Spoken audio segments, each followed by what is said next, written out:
You are now rocking with the hottest boxing podcast in the land. True Media Boxing Radio with your host, Coach Malachi Williams. True.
For the thousands in attendance and the millions watching around the world,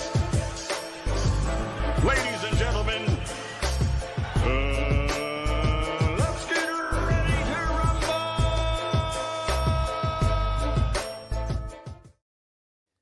Yeah. What's up, family? It's our boy, Coach Malachi Williams in the building. And we back. True Media Boxing Radio is in this bitch. True Media Podcast. Salute to everybody, man. Shout out to everybody, man. I was sitting there looking at something right here. Okay, so he said he's suing. All right. Ooh, we'll do a whole video on that one there. I already got some ether coming from Tinkerbell anyway, so I got that in the cut. Already, but yeah, that's funny. That's real funny. But anyway, shout out to everybody in the chat, man. What's going on, fam? Let's see. Justin Watson is here. Justin Watson, what's going on, brother? Shout out to Justin Watson in the building. Listen, let me blow the screen up a little bit so I can see. I have to blow the screen up, put it on at least 300 so I can see everybody. Shout out to G5 from the Bronx. G5, salute. Shout out to G5. What's going on, Ismail? Ismail say, like I said before, what's good, coach? You dig? Hey, Ismail, I like that. You know, like I said before, what's good, coach? You dig? Can you dig it? Can you dig it? Yeah, man. Yeah, man. Matter of fact, I'm not even. We just gonna jump right into the show, man. I'm not even gonna play with it. Cyrus say, listen while working. Yes, sir. Shout out to MoTube University. He said, I don't want to hear. I don't want to hear none else. Okay. I don't want to hear none else about the Haney lawsuit. Well, people still gonna talk about that. MoTube University. Me personally, as I said before, I don't have a problem with the lawsuit myself. It doesn't really bother me. I don't agree with suing for battery. I don't agree with that part, but yeah, I never made a big deal about it. They're making a business decision. Fighters have sued fighters before in the past. I've said that on this show, so I don't know. You get what I'm saying? I'm not tripping on it. Now other people still gonna trip on it, but I don't give a damn.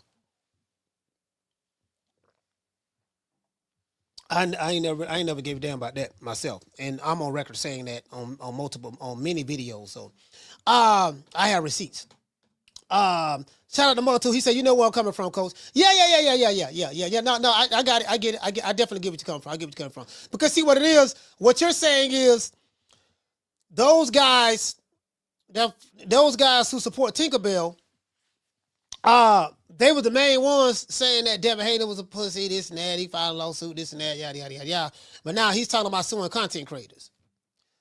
I'm happy. Now I think he deleted it. But he got me blocked. But I still, now what I do like about what X is now, with now that Elon Musk owns it, even if a person blocks you, you can't respond to them or tweet them or anything, but you can still go on their page and watch what they tweet. So, hey, good boy, listen. Just see that right there, just that post right there.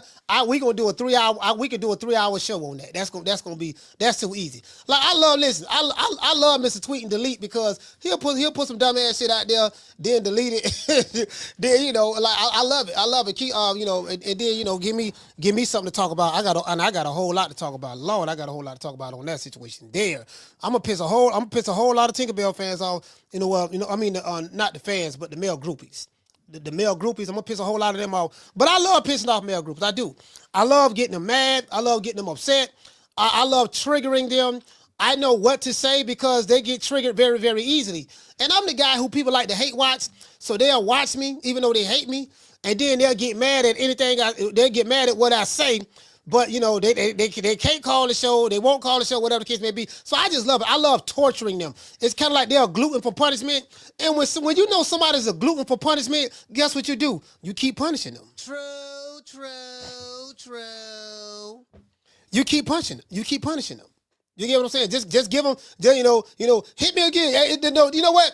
These niggas on here like they Rocky, but they like Rocky Balboa. They're gluten for punishment. Hit me again, huh? Hit me again, huh? Man, I don't like him, huh? Hit me again, huh? You just keep left hooking them. Just keep hooking them, catching them with the left hook, catching the left hook. Goddamn, dog, you ain't tired of getting hit with the hook. Yeah, goddamn, and get what, nigga? When you go live again, I'm gonna be over there mad at the motherfucker. I'm like, okay. True. And since I am the king of pissing people off, I'm the king of that pissing people off. So, bro, I ain't gonna do nothing to hurt your feelings. Send you back to your mama house. You gonna be mad at the motherfucker. You gonna be mad at the mother with your baby mama iPhone that you didn't buy. That tax money. You waiting on that tax money right now. You gonna be like, yeah, nigga, I hate that nigga. Yeah, I'm trying to kill y'all. Hold on, where my other phone at? Shit, yeah, I got two. Yeah, I'm arguing with a nigga on this phone, and I'm threatening a nigga on this phone right here. True. Nigga got 2, 3. True. Nigga got. You get what I'm saying? Yeah. I love it. I swear I love it. I love this shit. I ain't gonna lie, boy. Listen, man. The best thing. One of the best things. Listen, one of the best main things the white man did was come out with YouTube. Whoever came out with YouTube, I don't know who did that. Boy, but boy, listen. Boy, that's the best thing he came out with social media. YouTube, I remember back in the day, MySpace. Y'all remember MySpace? Man, MySpace used to be popping. Then, MySpace, then YouTube, Facebook, social media is the gift and the curse. If you know how to make money off of social media, it's the gift. If you take everything personal, get mad and all you and you don't know what to do, you are emotionally unstable, guess what? It's the curse. True. I'm like, wait a minute. I can piss niggas off, defecate on them, ruin their day, make motherfuckers madder than a motherfucker, and get paid for doing it? Oh, God damn. Shit. God damn. Oh, God. Good Lord. Good goobly whoop. I feel like Grady on set for this song. Anyway, let's get into this show. Let's go ahead and get right into it. Let's get right into it, man. Oh, Lord have mercy. I ain't know I had that much control over a motherfucker. Shout out to the lovely Miss Connie. My sister Lisa Bales. Lord have mercy. Shout out to Lisa. Shout out to Mr. Giancarlo. Shout out to Raymond Moore. Andy Payne said, I'm only here for the Snow Bunny love. The Snow Bunny love, yeah, man, it is what it is, man. Shout out to Tony. Shout out to Tony Okafor. Tony Salute, fam. Hey, if anybody seen AB, let AB know that Coach Malachi is hiring. I know he blowed all his money. He broke. He broke. He got no more money. He blowed all his money. Stuff like that. Just let AB know I'm hiring. If anytime he wanna, do a podcast or whatever, or he wanna help, I do need somebody to help me with editing. If he wanna edit a couple of videos, let him know I got him. Let him know I'm gonna pay him. Let him know I'm gonna pay him good too. Let him know I'm gonna pay him good. To this day. What I'm saying. Who that nigga fucked up? Oh, his bread. Lord have mercy. Shout out to Daniel Agnew. Shout out to Jamie from New York. Real member. Salute, fam. Muktube. The one Mr. Ham. The one Mr. Ham. Salute, fam. Shout out to Andy Payne. the Martin, the lovely Miss Black Panther, Mr. Tomato Can. Hey, Mr. Tomato Can. Hey, Mr. Tomato Can. Remember, y'all remember? Hey, we was in LA. And Mr. Tomato Can say, "Yeah, man, coach, where the where the shooters at? Where to drop the addicts? Where the dude say you better not come to the fight, this and that." I'm like, man, every time I turn around, I say, yeah, I be going to different cities. I don't see these niggas. I don't know where they be at. You know what I mean? I don't see them. Like, they don't, like, do they come out, or, you get what I'm saying? I don't know. I don't see them. You get what I'm saying? I just don't. And what? And as I told you guys before, what I love about American boxing today, I love all of it. It's the drama. The drama is exciting. I love the tweets. I love the back and forth. I love when I see you, I bet I slap you, but ain't nobody gonna see nobody slap nobody. Every fighter said when they see another fighter, they gonna slap him. Now, it ain't but one dude I know. It ain't but one fighter I know that's slapping mofos in today's time, and that's Caleb Plant. We know Caleb Plant slapping mofos. You know what I mean? Like, he slapped the taste out of Jamal Charlo mouth to the point to where, you get what I'm saying? So we know, listen, we know Caleb Plant, and Caleb Plant ain't told nobody he was gonna slap him. He just, when he saw Jamal Charlo, it was like, what did the five fingers say to the face? Slap? He just slapped the taste out of his mouth. And it was three, either security guards or three dudes standing right with Jamal Charlo, and they didn't do nothing.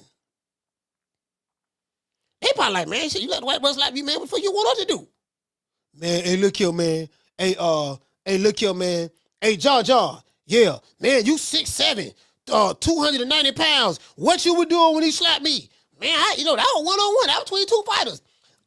Man, what? Man, you 6'8", 320. What you doing when he slapped me? Man, we were there watching. Okay, hey, Tom, what? Man, you 6'6", 265. What you were doing when he slapped me? Man, we thought you were going to do something. That was one-on-one. True. Yeah. Boy, I'm talking about, boy, Lord have mercy. Shit, you cannot make this shit up. I love this shit. American box. I love it. I swear to God, I hope it don't stop. Please, Lord, don't let it stop. Lord, please let it keep going. Lord, please, Lord, let it keep going. Don't let it stop. Let these niggas keep getting mad on it. Let these niggas keep getting mad in these chats and on X posts and stuff like that. Lord, please, Lord, because it give content creators like Blue Blood Sports TV. Shout out to Blue. Listen, I know Blue be sitting back rubbing his hand like the Birdman. What did he say? Wait a minute.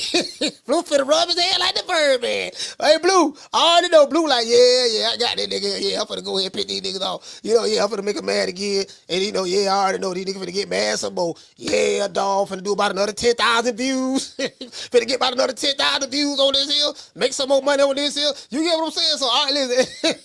Hey, boy, listen, boy, them niggas, boy. But hey, listen, boy, a lot of them tank fans, they hate Blue Blood. Lord have mercy, they hate Blue. Even the protein team content creators, they hate Blue, boy. He know. I think he know it too. Listen, I haven't spoken to Blue about this, but I think he know it. He like, yeah, I know these niggas mad. What you finna do, Blue? I'm finna make another video to piss them niggas off again.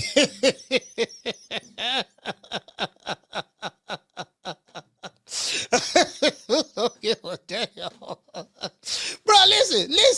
This is the key. I'm gonna tell y'all right now. This is the key. This is how you make money online. If you can get people emotionally invested in what you have to say,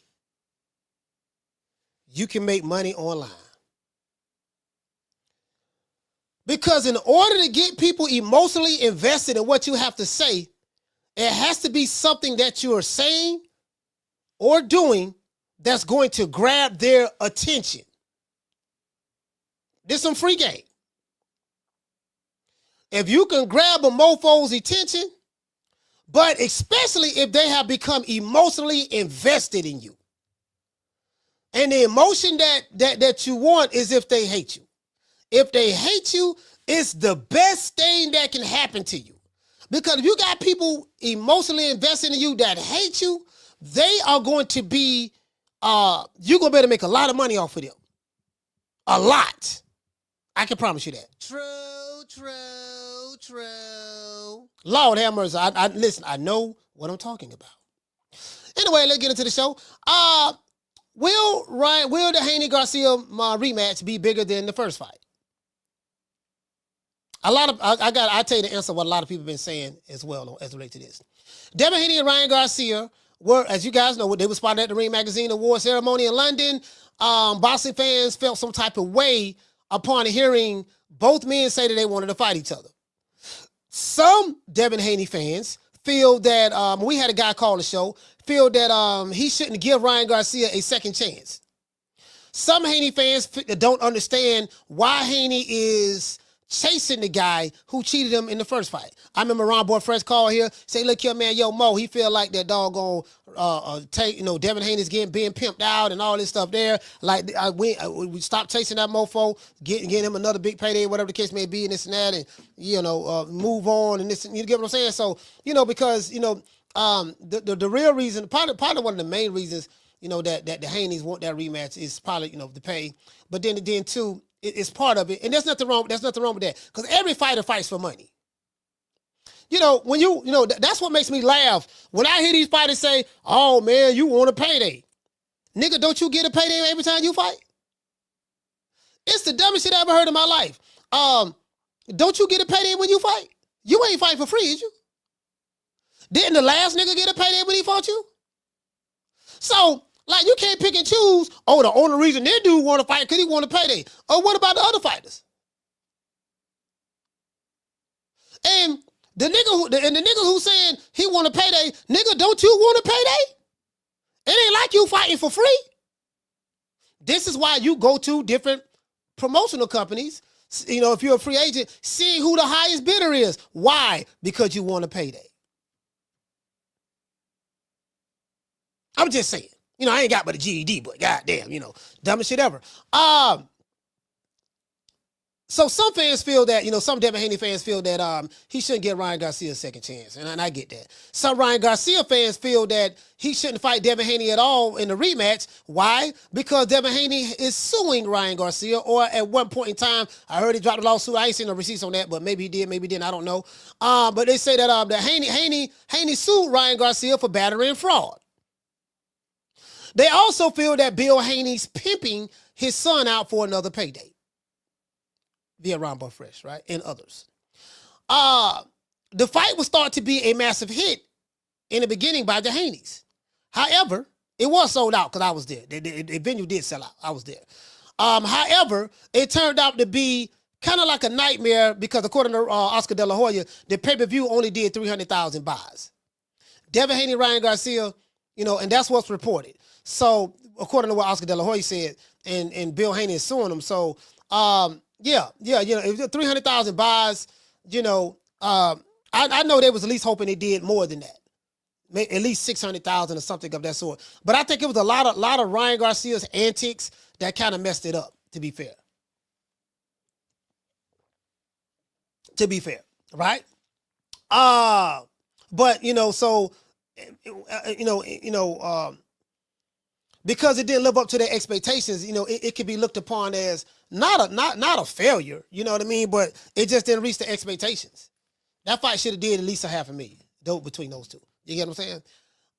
So it is what it is. Now that it's clear that the rematch between Haney and Ryan Garcia is going down, I think that's pretty clear. Ryan Garcia confirmed that they're going to fight. Devin Haney confirmed that they're going to fight. And they're both talking Turk al-Sheikh. So, so it is what it is as it relates to that. You get what I'm saying? They're talking to Turk al-Sheikh, so it is what it is. Now, will the fight rematch be bigger than the first fight? That's the question. There is a possibility that it might be, and I'm going to tell you why. Some people want to see if Ryan Garcia, all of the Devin Haney fans, pretty much want to see if Ryan Garcia can beat Devin Haney again without the Osterin.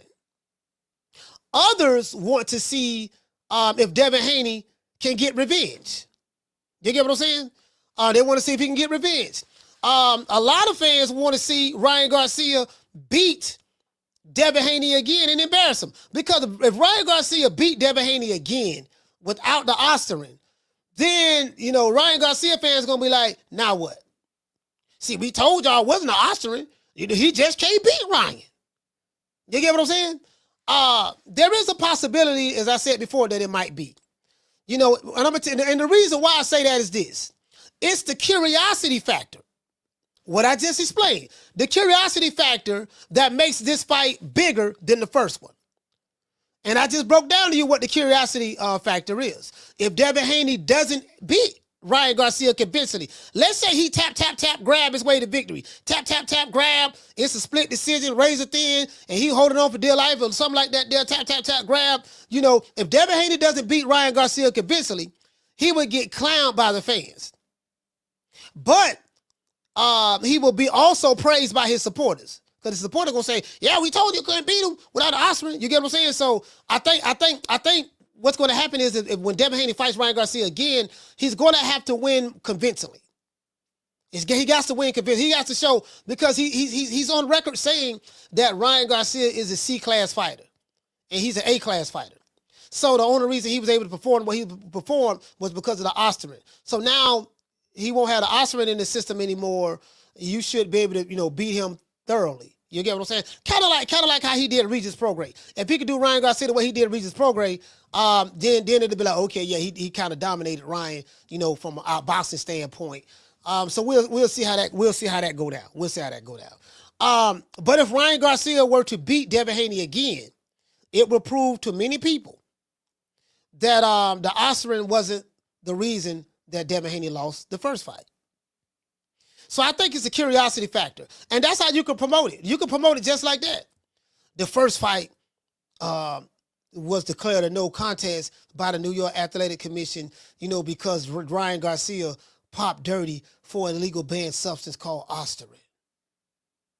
If you the Haneys, had it not been for the Osterin, there's not a doubt in our mind that Devin the Dream Haney would have been victorious that night. But because Devin the Dream Haney was not fighting someone, was not playing it wasn't an even playing field with Devin the Dream Haney, he was deceived and tricked into thinking that, he was fighting someone that was going to be fair, when all the while he feared Devin Haney so much that he decided to cheat in order to beat him. If I'm Bill Haney, that's what I say. Piss everybody off. Because they already don't like you, Bill. So, they already don't like you, Bill. So, and Bill, I know you watch, because anything with that Ryan Garcia, Devin Haney name on you watch. So, but yeah, you already know that's how you piss him off even more, Bill. Like, Bill, if I'm you, I just go ahead and ride this villain thing on out. I continue to troll Tank, piss his fans off. I just make niggas mad, just piss them off. Like, you might as well. Because if it was me, that's what I would do. If it was me, that's what I would do. There's nothing I enjoy more than knowing that I have the power in the palm of my hands to piss mofos off on social media. And bro, it's like hitting the lottery for $30 million or something. God damn, for real? How many niggas mad? That many mad? This nigga don't send me how many angry face emojis? Nigga sent me 25 angry face emojis. He typing in all caps? Damn. 3 hours later, he still doing it? Lord, he brought 4 more niggas with him? Oh, and they brought 4 more, and they brought 4 more. Damn, wait, they brought 4 more. It's 16 of them? Lord, have mercy. True. Yeah, man, it is what it is, man. Me personally, I think this fight to be bigger, the rematch to be bigger myself. Today's show is sponsored by Foster's Barbershop. And then anytime you need a haircut, you're in the city of Tampa, go to West Tampa, 1923 West Main Street. That's 1923 West Main Street. You can go right there, man. Foster's Barbershop, man. It's probably the best barbershop in the city. And this ain't no shade to my other friends who got barbershops, but it's nice. It's real nice, bro. Everybody be there. Tampa Bay Buccaneers, go through there, get their haircut and stuff like that, man. So y'all go through there, man. Holler at my main man, man. Go to Foster's Barbershop, man. Let's give everybody a round of applause.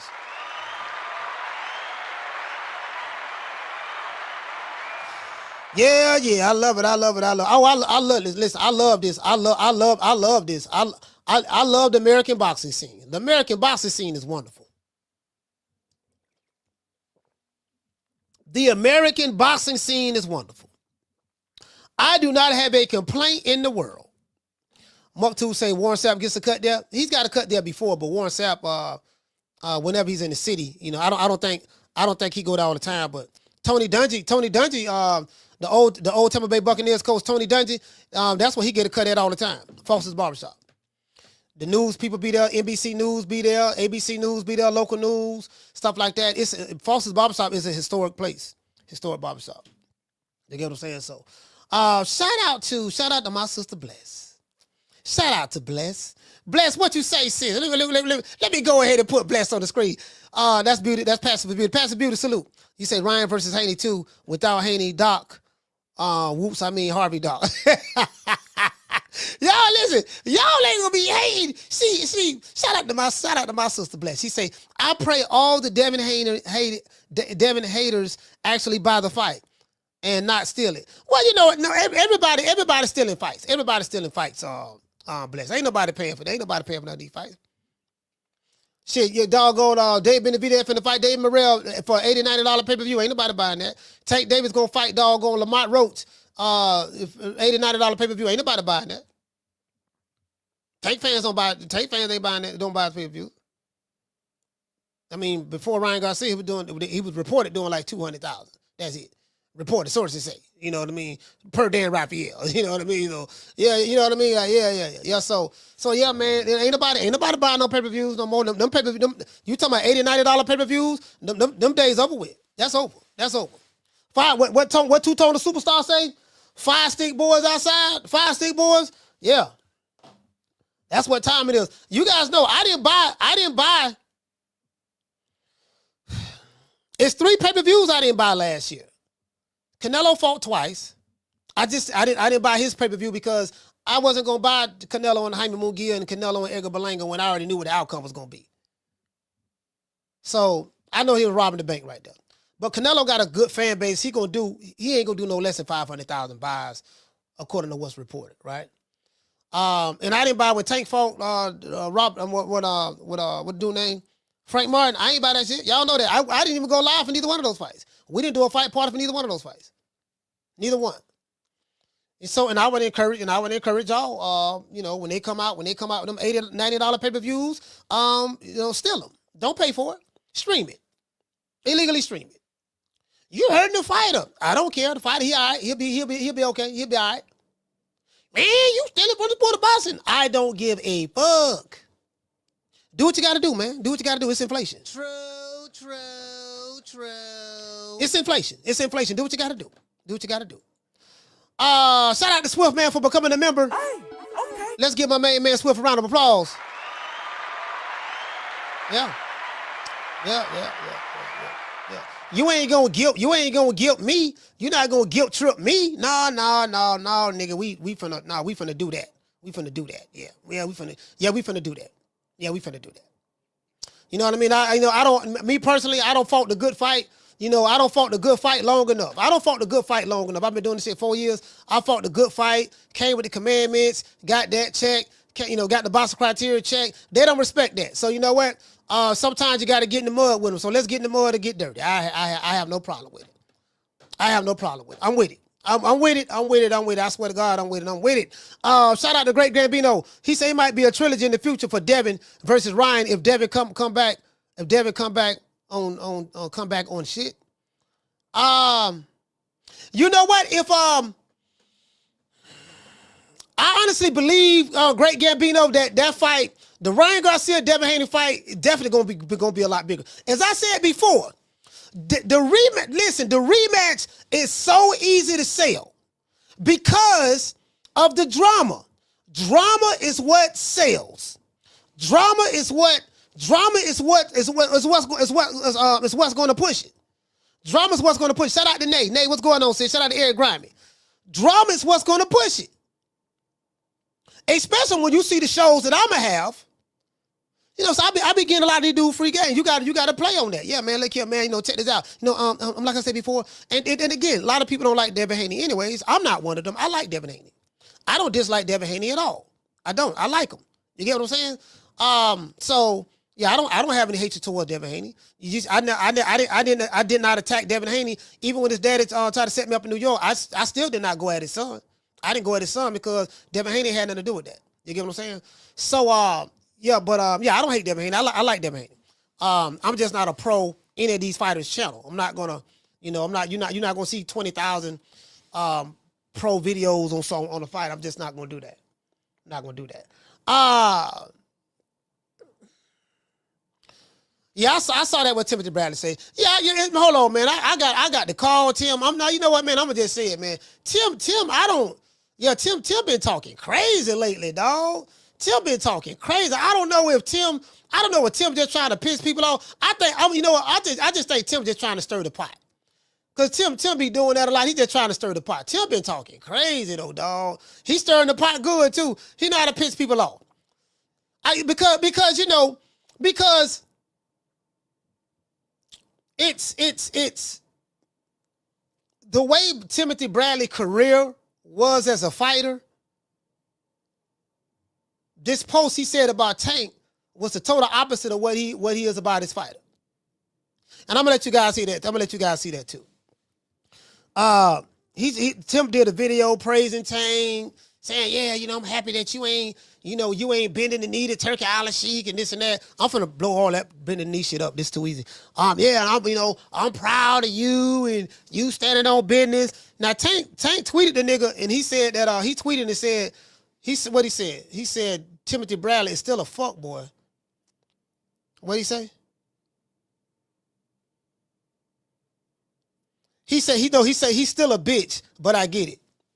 So, Tim was like, praise, yeah, Tank, I'm happy for you, this and that. You doing your job. And the man still called you a bitch. He still called you a bitch. Timothy Bradley is probably the most disrespected black retired fighter in boxing. They call him Coon. They call him Uncle Tom. They say that he's kissing Bob Arum ass. Like literally the same thing that Tim Bradley and Tank is saying, y'all bending the knee to Turkey Al-Sheikh. People were saying the same thing about Tim. You bending the knee for ESPN. You a company man. Literally, you are doing the same thing, saying all the fighters in the boxing world. So let me get this straight. So if you come sign with the PBC, isn't that bending the knee to Al Heyman? If you sign to Top Rank, is that bending the knee to doggone Bob Arum? If you sign to Don King Promotions, is that bending the knee to Don King Promotions? Because that's literally what you're saying. If you are an independent contractor and you choose or decide to do business with someone who's going to pay you top dollar for your services, how the fuck is that bending the knee? Every nigga who got a job, it bent the knee then. If that's the case, did you bend the knee to get that job where you work at right now? You literally work for ESPN. Did you bend the knee to get the ESPN job? Like literally. And I fuss with Tim. Tim a guy, I liked him. But I gotta call a spade a spade. Some people even said that when Andre Ward got fired from ESPN and they kept you, they say that looks suspicious. So what I'm saying is, bending the knee can be like, that don't make no sense, dog. That don't make no sense to me. Like literally. That's so ass backwards to me. You get what I'm saying? That's just so ass backwards to me. When a fighter, whether a retired fighter or an active fighter, was to say that, you literally bending the knee for the company who you fighting for. According to your logic.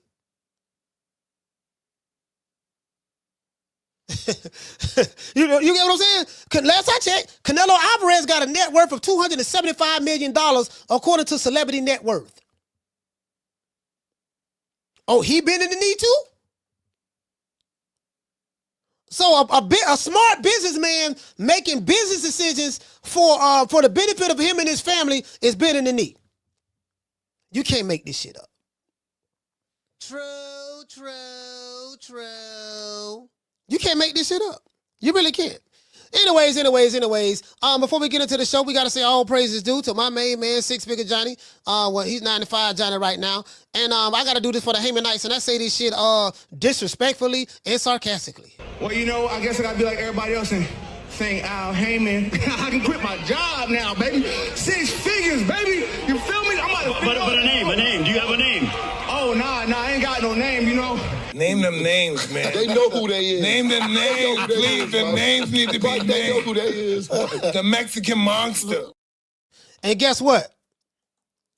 When ESPN stop covering boxing,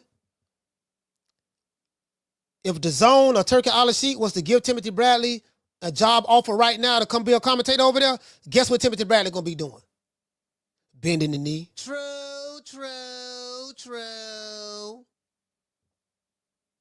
I gotta feed my family, big dog. I gotta feed my family. I got a wife and kids. Facts. And I'm not saying bending the knee. Like I'm being sarcastic with it. It's the dumbest shit ever. Like, what the fuck is bending the knee? Hey, Tony, you listen, Tony, you working like literally that can be applied to everybody who boxes. Man, you bent the knee to Al Haney. Man, you built the knee to Top Rank. Man, you bent the knee to Turkey Al-Sheikh. It don't apply. It don't apply if you do it for Al Heyman. It don't apply to him. Hey, I'm a fighter. I want to sign with you. Pay me for my services to fight, to have a 1-fight deal, 2-fight deal, 3-fight deal. Okay, no problem. But if you do it for Turkey Al-Sheikh, that bending the knee. Like these dudes, like this, it's the dumbest shit ever. The shit is hilarious. Hilarious. Anyways. Shout out to everybody in the chat.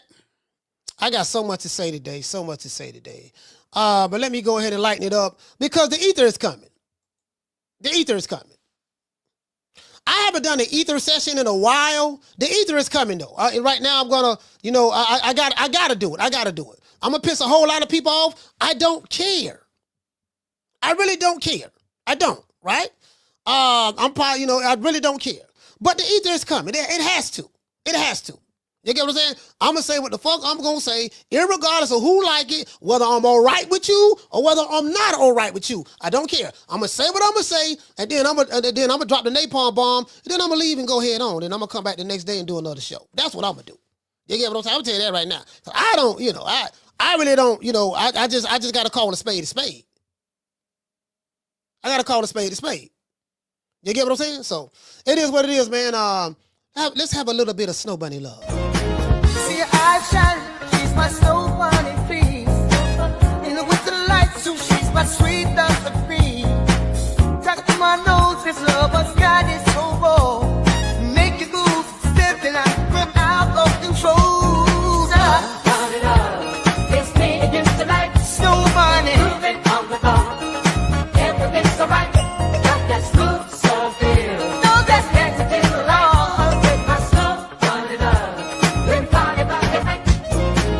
see your eyes shining, she's my Snow Bunny, please. And with the lights, so she's my sweet Dr. Queen. Talk to my nose, this lover's got it so raw. Make you move, stepping out of control. Turn it up, it's me against the light. Snow Bunny, Moving on the bar, everything's so right. Got that smooth soul feel. no, that's Connected to the law, with my Snow Bunny love. Been party about the night. see your eyes. Yeah, man. It is what it is, man. I had this old punk ass. I'm gonna just say this as disrespectful as I can. I had this old punk ass white bitch. Name. What this whole name is? What this whole name is?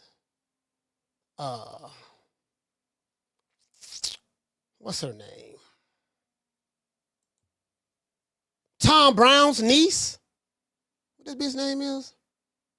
What's Tom Brown's niece name? I got something for her whole ass too. I got something for her bitch ass. Sure enough, dude. What this bitch name? Tom Brown's niece. Let's see. This whole tweeted me some shit. Came up under my tweet. I don't even know. Her name is Brittany Goosen. Brittany Goosen Brown. She called me an old man.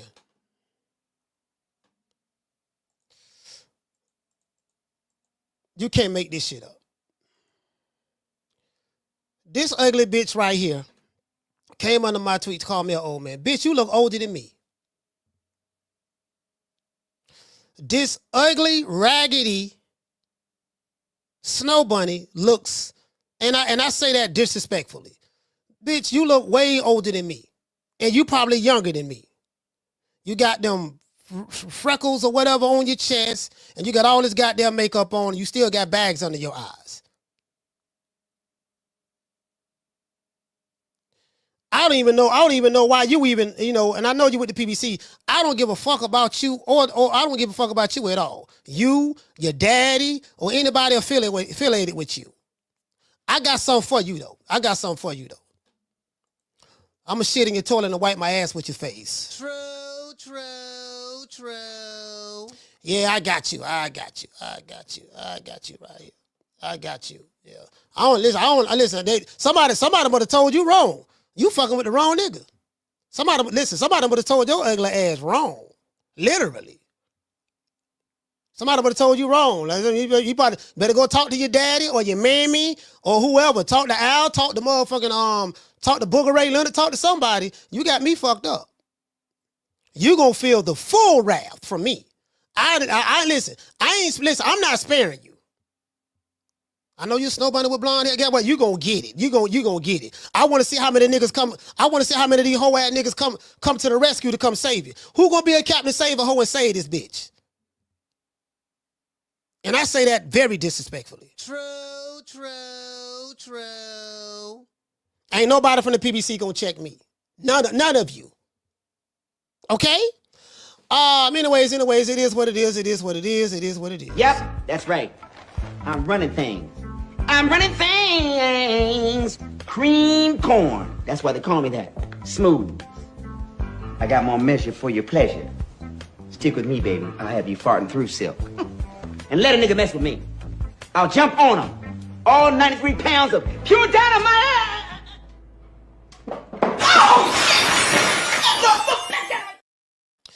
Yeah, somebody told her once. What did somebody say that's on Joe Goose and daughter? I don't give a fuck who it is. Joe Goose and daughter, Joe Goose and niece.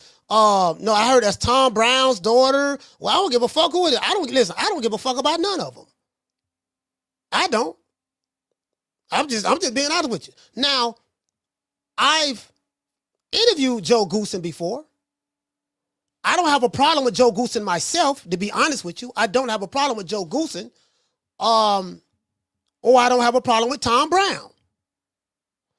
But whoever she's related to felt the need to, jump on my timeline, on my shit. Leave her little comment or whatever she said. Try to sneak diss me. I'm not the one. I crush snow bunnies. Like, literally, I have a history of this shit. You get what I'm saying? So I'm going to go ahead and ether you. Send your ass, go ahead and ether you. Send you back to where you came from. And whoever your father is, or your uncle is, or your husband is, whoever they may be, you know what I mean? Let them know that I, Coach Malachi, did this to you. I go live at 3 o'clock every day, Monday through Friday, Eastern Standard Time. The number is 530-494-9636. You can call, you can send me a message, you can send a carrier pigeon. I don't give a damn. You get what I'm saying? I'm just telling you. I'm just letting you know right now. I'm just telling you. I ain't letting that shit slide. I ain't letting that shit slide at all. I want the smoke for real. Come fucking with me, you gonna get knocked the fuck out. I'm a knockout artist, baby. Yeah, I want the smoke for. I want all that smoke. I want all of that. I want all of that. Fuck with your soul like ether. Teach you the king, you know you. Godson across the belly. I prove you lost already. Well, for the get ready to drop these phone lines, but y'all give me a minute. Me, the fans, we feeling like you not getting the best fights you supposed to. But we know Tank can fight anybody. Why is that?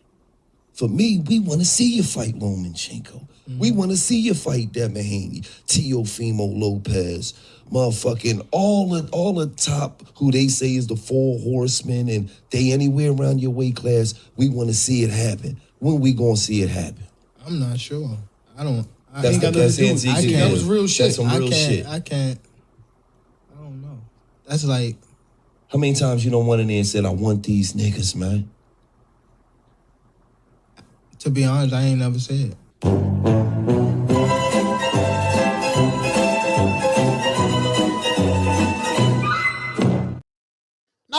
Motherfucker gotta check these motherfuckers, man. Like, no, you gotta check them. I'm gonna tell you something my mama taught me. My mama taught me this a long time ago. She say, son, and Mr. Tomato Can, let me tell you something my mama taught me. She say, son, when a motherfucker get out of line, you check him right then. If you let a motherfucker get out of line with you and you don't check them and you let that shit slide, what's going to happen is when they come back and get out of line again, you're going to be mad at yourself that you didn't check them the first time. Because by you not checking them the first time, you open up the door for them to do it, for them to get out of pocket the second time. So if you check that shit at the door off the rip, let them know, look, Coach Malachi ain't the one, he ain't the one, dog. He the most disrespectful motherfucker. Like, literally, I can get very, very disrespectful. And this Capricorn season now, I'm tuning into that Capricorn energy, and I told y'all I was going to chill out. I said, look, I'm going to chill out. I'm going to try to be good this year. I told y'all I'm going to try to be good. But I did hold the right to say, hey, you know what? I don't know how long I'm going to last. I'm trying to be good now. You know what I mean? Like, but PBC, they got they fuck girls coming to my chat, coming over here to me, trying to sneak this me. That shit ain't happening. I don't give a fuck about that bitch. You get what I'm saying? You's an ugly cave bitch. Like, literally, you ugly than a motherfucker. That makeup cannot hide your ugliness. You get what I'm saying? You probably got the whole PBC roster or whoever you did probably running trains on you and everything. Like, literally. You get what I'm saying? I don't give a fuck. I thought PBC was an all-black company anyways. What y'all doing over there? Oh, it's not that. True. I say what I said.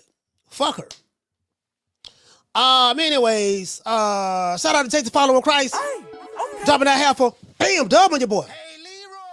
Super chat received. Playtime's over, boy. What did it say? He said, I don't understand the hate for Turk coach.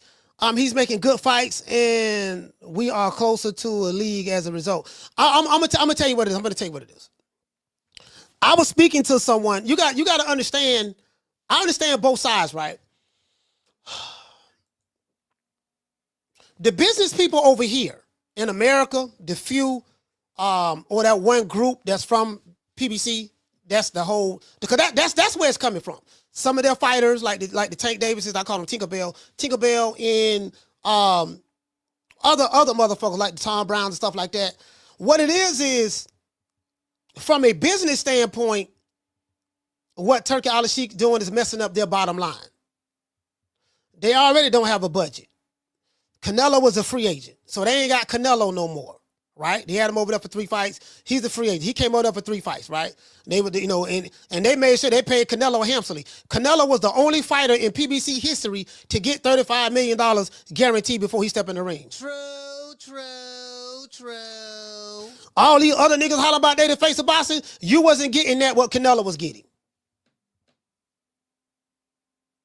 Ain't a nigga at the PBC was getting anywhere near that, guarantee. None of them. You can't name one. But Canelo got that. The $275 million man. That guy. So, and that's according to Celebrity Net Worth, right? So, he's messing up their bottom line.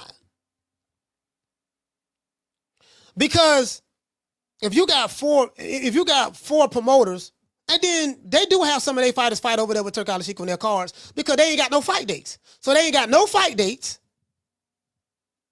And all the promotional companies, okay, let's get, hold on, I'm gonna give you a perfect example, fam. This is what it's all about. The PBC had 5 shows last year. 5. 2 Canelo, 1 Tinkerbell, 2 Tim Zoos. Tinkerbell 1, Canelo did 2, and Tim Zoo did 2. That's 5. How many shows did the other promotional companies have? Golden Boy had like 30-something. The Matchroom had like 30-something. Top Rank had like 25, 26, somewhere up in there, right? So Queensberry. So when you look at it, all these other promotional companies are putting out shows left and right. They don't have a problem with fight dates, none of that. But your one company only do 5 shows. 3 of them pay-per-views. And the competition running circles around you. So that's what this is all about. There's a new player in town, and it's about resources. Did you get what I'm saying? It's about resources. It's a business at the end of the day. You get what I'm saying? So, you know, they got to wait on their one guy to fight. They got 1 bullet in their 38. We'll take fighting May 1st. That's all they got. We don't know when Errol Spence coming. Shout out to Errol Spence. David Benavidez, I like David Benavidez and David Morrell. I like both of them. But they don't move the needle from a superstar standpoint, but it is what it is. You get what I'm saying? So that's what it's all about. That's what it's all about. That's what it's all about, fam. That's what it is. That's what it is. You get what I'm saying? Shout out to Drew. Hey, okay. Drew, what's up, fam? For dropping that quarter of a bam dub on your boy. Hey, Leroy. Super chat received. Hey, Drew, what's up, man? Drew said the nickel and dime outfits are running scared, coach. He said they sneak this. He said she sneaked this at Capricorn during Capricorn season, which is a big mistake. Man, shit, I don't, man. Hey, what it say? Hey, hey, shout out to Drew. We're dropping that quarter of bam, dub on your boy. Super chat received. Hey, Drew say, I'm calling Dr. Umar and Tariq because she just said he crushed Milky Snow Bunnies a week before MLK. Of course. Yeah, I wasn't talking about crushing like that, but you get what I'm saying, though. You get what I'm saying, Drew. So, hey, shout out, man. Down from the bar, there's a platform stage. People pimping, sharp as razor blades. That's just reality of the situation. That's just reality of the situation. You get what I'm saying? So, you know, I mean, it is what it is. It is what it is. She got to stay in her lane. This social media shit, this ain't her game. She need to keep her ass, keep your mouth shut, do what you've been doing.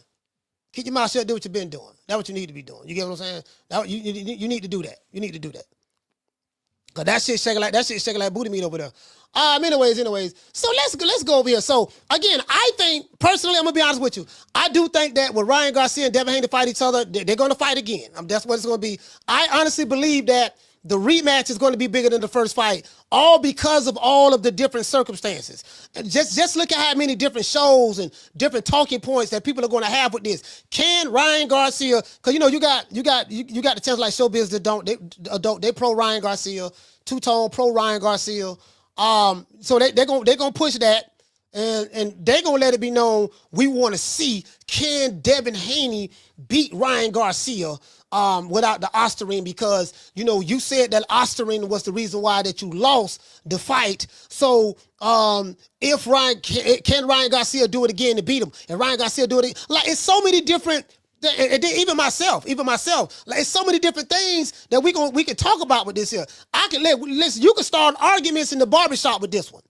This is arguments in the barbershop talk right here. You can start all arguments in the barbershop with this one. Yeah, man, Devin Haney, Ryan Garcia finna fight again. Yeah, he beat his ass last time. No, man, he beat him because he was on the Oscar. Ryan Garcia got caught with drugs. What we need to see is, can Ryan Garcia beat him again without the Osterine? What Devin Haney gonna be able to do to left hook? We had our brother call the show the other day. What a dude named T.Y. T.Y. from New York. He said, no, man, Ryan Garcia, when he had that juice in him, it made him a lot faster that night. Made him a lot faster and hit harder. So you get what I'm saying? So, bro, like, so, you know, T.Y. gonna be like, yeah, man, you know, Mr. T.Y., he gonna be like, yeah, you get what I'm saying? Bro, like I'm telling you, now that I think about it, then Bill Haney gonna go on the chitlin circuit. He ain't coming over here, but he gonna go on the chitlin circuit and he gonna talk to Fight Hub. He gonna talk to Fight Hype. He gonna talk to Marcus Vegas. He gonna talk to, you know, Jabba the Hutt and the Butter Biscuits. He gonna talk to all of those guys and get that out there, right? He gonna go on the Boxing Boys. He gonna be able to, you know, do his thing and stuff like that. And you know, and as he should, as Bill Haney should. I like seeing Bill Haney going on the circuit talking and stuff. I like seeing that. I like seeing people hate on Bill Haney, talk trash about Bill Haney. I like that. I like seeing people talk good about Bill Haney because contrary to popular belief, I don't have any hatred in my heart towards the brother. I just don't fuck with him. The nigga's a snake like everyone told me he was. He is that, right? So we do know that. So now that I know we can do that. So as long as I keep the snake at a distance, I'm good. But it's the storyline. It's the storyline. The storyline is very, very intriguing. I can hear Stephen A. Smith talking about this. I can hear Gillian Wallow talking about this. I'm giving you the game right now. I can hear Gillian Wallow, who else? Cameron Mace, It Is What It Is podcast. I can hear Shannon Sharp. I can see Bill Haney on Club Shay Shay right now. Well, you see Stephen A. Listen, Bill, check this out, Bill, Skip, check this out, Skip. With all due respect, brother, Shannon Sharp, Club Shay Shay. My name is not Skip. I'm Bill Haney. I'm Devin Haney's father. You know, the face of boxing. Well, I don't know about all that, Bill, face of boxing, but man, come sip some of this yak. Come sip some of this yak, Bill. Bill, do you drink? Is this Ramadan? You know, alhamdulillah, it's Ramadan, but don't worry about it. I can do a drink with my brother. Yeah, let's go and sip a little drink. Now what you were saying again, Bill, what I was saying was, see, the only reason why Dev lost that fight was because he was fighting on an uneven playing field. All we ask is for the people, you know, to acknowledge the fact that we got cheated and we want to fight on an even playing field. That's all we ask. Now you know, Bill, I was talking to Skip, and Skip told me that even though Ryan Garcia was on Osterin, that, you know, and I talked to my friend Prime told me that, that wouldn't have made a difference, you know, but you know more than me. What say you about that? You get what I'm saying? So I can see him on that, and I can see a whole bunch of I Hate Bill Haney videos coming out. KQKC, Knockout, all them guys, Southpaw. I can see all of them making, you know, get what I'm saying? Giving this rematch the traction that it deserves. I'm telling you, I'm laying the whole marketing blueprint out right now. I'm laying it out for you. If I'm the Haneys, I take it and run with it. You get this rematch, you take it and run with it, and boy, Lord have mercy, all of the videos that's going to come out. Like, you get what I'm saying? Like, you can, man, listen. Now, this the thing, though. Hey, shout out to my sister Brandy. Shout out to Brandy. This the thing, though. Shout out to Bless. Shout out to Miss Black Panther, Miss Connie, Green Eyes P. Shout out to Green Eyes P. Shout out to, shout out to Green Eyes P. Shout out to Wookie Woo. Salute, fam. Devin got to beat him, though. Devin got to beat him, but Devin Haney is going to have a dominant performance, though. Hey, Pooga, what you say? Let me say, Coach, how do you see the rematch going? Hey, you know what? I'm not gonna lie to you, fam. I'm leaning towards Devin. I'm leaning towards Ryan Garcia winning. Now remember, I picked Devin Haney to beat Ryan Garcia. I said, man, Devin Haney gonna beat the brakes out of Ryan Garcia. He gonna beat it for 12 rounds, do this and do that. I picked Devin Haney to win outright, right? But I'm gonna tell you where I messed up at. Where I messed up at is this. I called Bill Haney on this show. I had the video. I played it several times. And I told him, I say, hey, Bill, this man Ryan Garcia disrespecting y'all. Matter of fact, I can pull it up. Let me pull it up. Let me pull it up. Shit. I said this man talking about your prayer rug. He talking about Devin Haney mama. He talking about you a fake Muslim. He said you married to a white woman, but you talking pro-black. Like he said, like Ryan Garcia was let me see. So Bill I said, Bill, man, we don't want to see that tap, tap, tap, grab, tap, tap, tap, tap, tap, grab. We don't want to see that. He said, no, you ain't gonna see that. I said, Bill, I got you on the show. He said, tap me in, King. King, tap me in, King. And remember he came on the show? Let me see. See, can I find it? Tap me in, King. I had him on the phone. He like, yeah, man, no, man, you know, this time, he said something about this town business. Where that one at? Explosive exchange. Bill Haney said Ryan Garcia. Man, what man? I gotta try to. I got so many interviews I did with Bill last year. Hold on. Damn. I gotta find it, dog. I want y'all to see, cause I got a lot of shows I did. I did a few shows of them last year, so. I don't know which one it is though. Damn, I don't know which one it is. I got 49 videos. I'll find it. I don't know which one. I don't know which one it is. Cause I got 49 videos. I'm looking at it right now. I literally got 49 videos. Cause we did fight parties. I got fight party videos. Interviews, edited versions of interviews, stuff like that. Oh, here, hold on. This might be it right here. Is this it? I think this is it. Hold on. Bill Haney, Devin to punish Ryan Garcia. Bill Haney reveals. Okay, let's see. This is it. I think this is it. Hold on. Hold on. I think this is it. Hold on. Oh, this is it. I found it. Hey, let me know if y'all can hear this.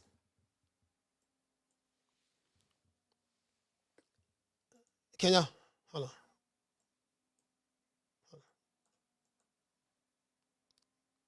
No, y'all can't hear it. Y'all can't hear it. Y'all can't hear it. Don't worry about it. I got it right here. Y'all can't hear it. I got it. I got it. I got it right here. Hold on. Wait. I got it right. See, if you are a Devin Haney fan, if you are upset with me and you mad at me, you have a right to be. It was my fault. It was my fault that Devin Haney lost. It wasn't Ryan Garcia. It was my fault. I'm gonna tell you why it was my fault. When you hear this video, you're going to know why.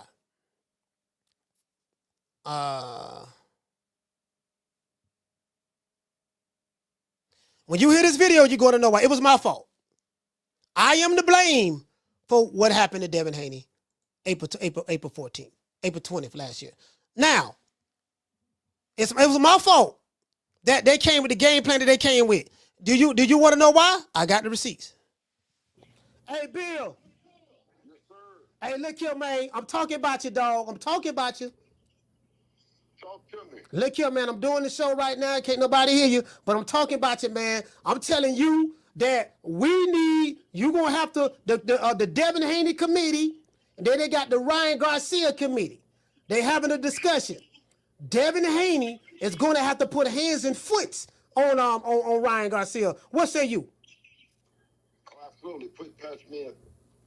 All right, you in. You on the show now. Because Bill, we don't want to hear nothing about, we gonna jab our way to victory and stuff like that. Like, this man been disrespectful. He been saying Devin Haney's been DD-fied. You gonna have to tell him he got to go get him. He got to put on a Floyd Mayweather versus Arturo Gotti type performance. That's what he gonna need to do, man.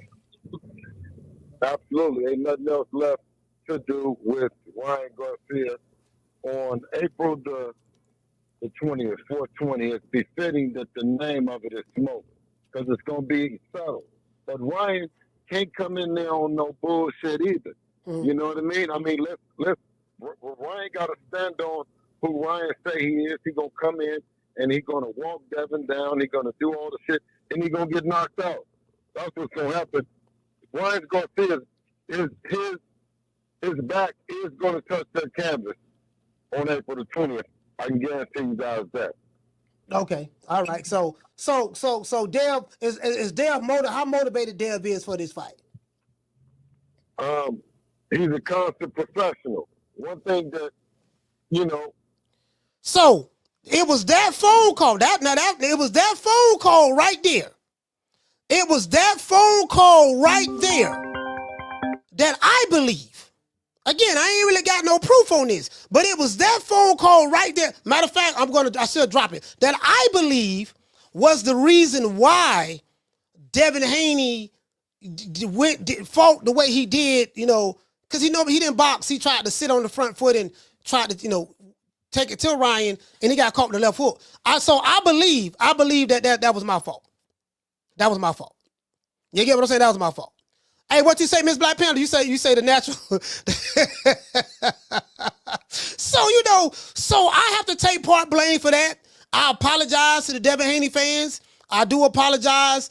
Had Bill Haney not listened to me, they probably would have just stuck to what they do best. That was my fault. So I accept full responsibility for that, Devin Haney fans. But the thing is again, because of that, I believe that the rematch is going to be a lot bigger.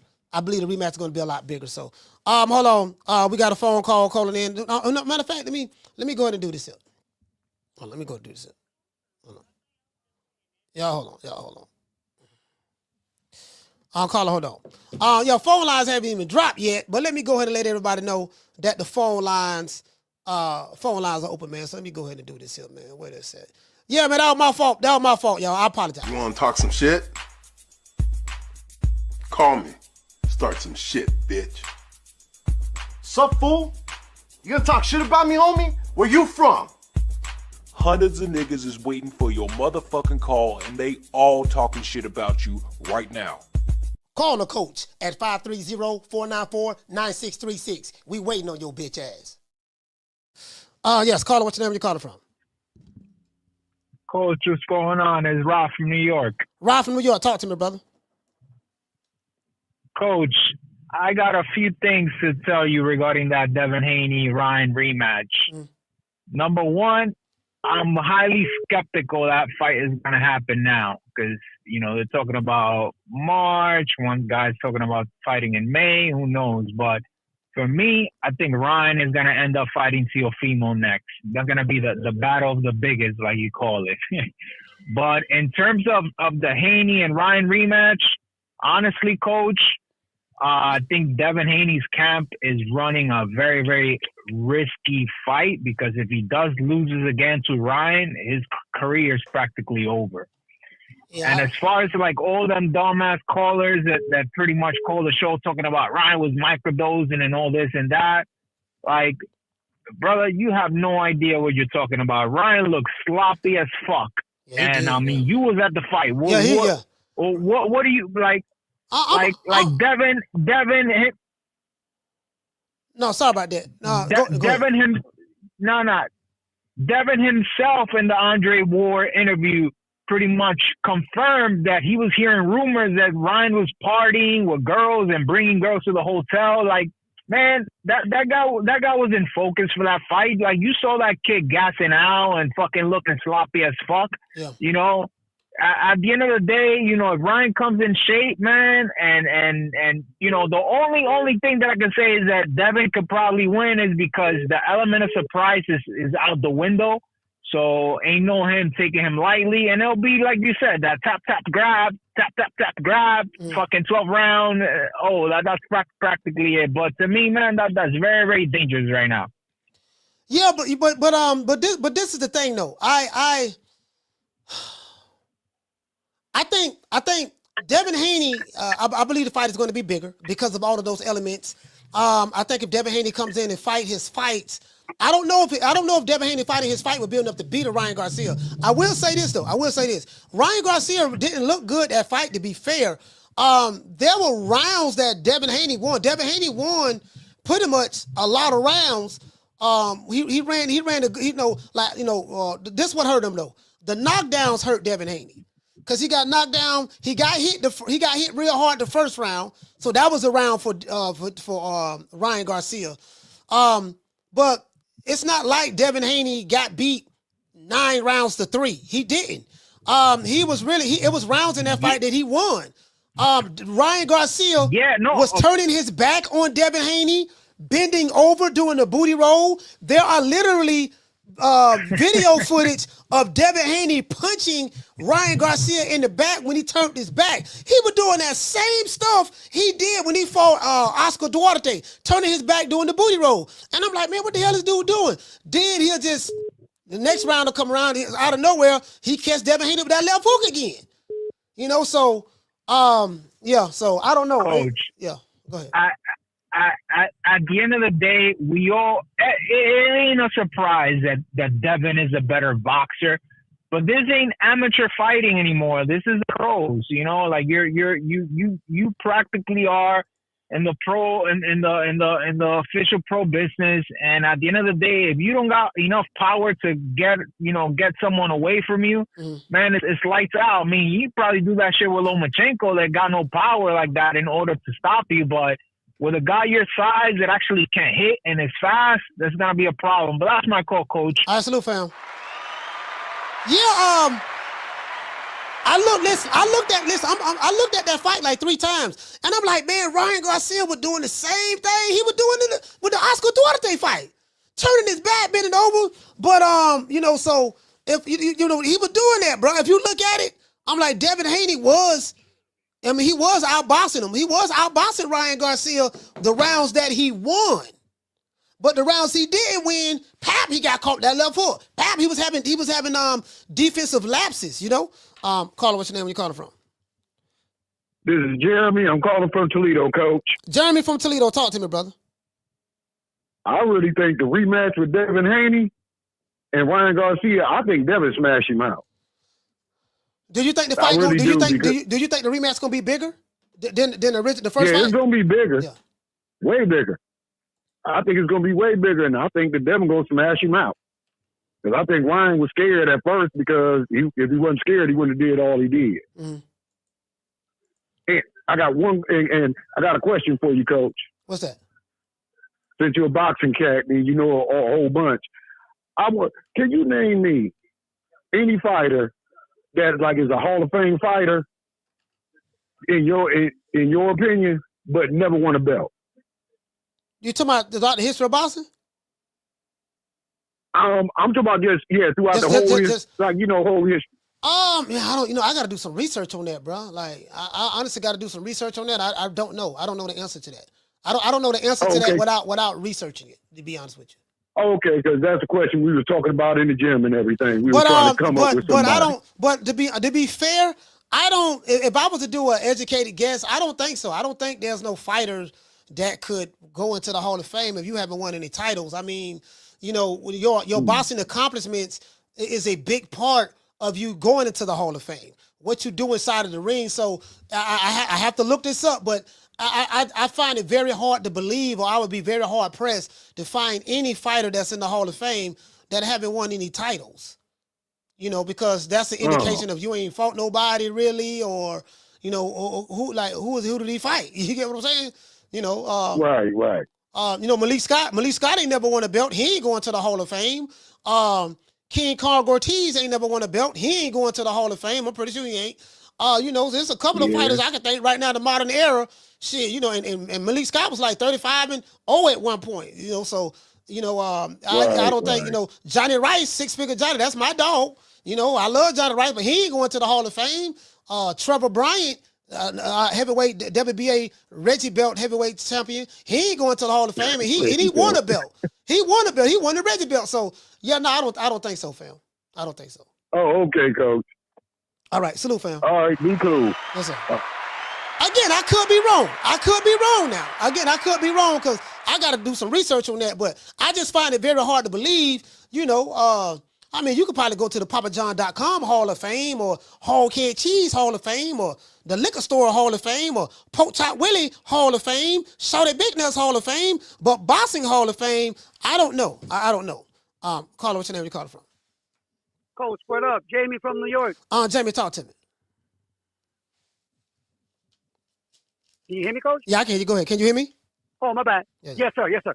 All right, Coach. Look, I'm of the opinion that fight will happen. All right?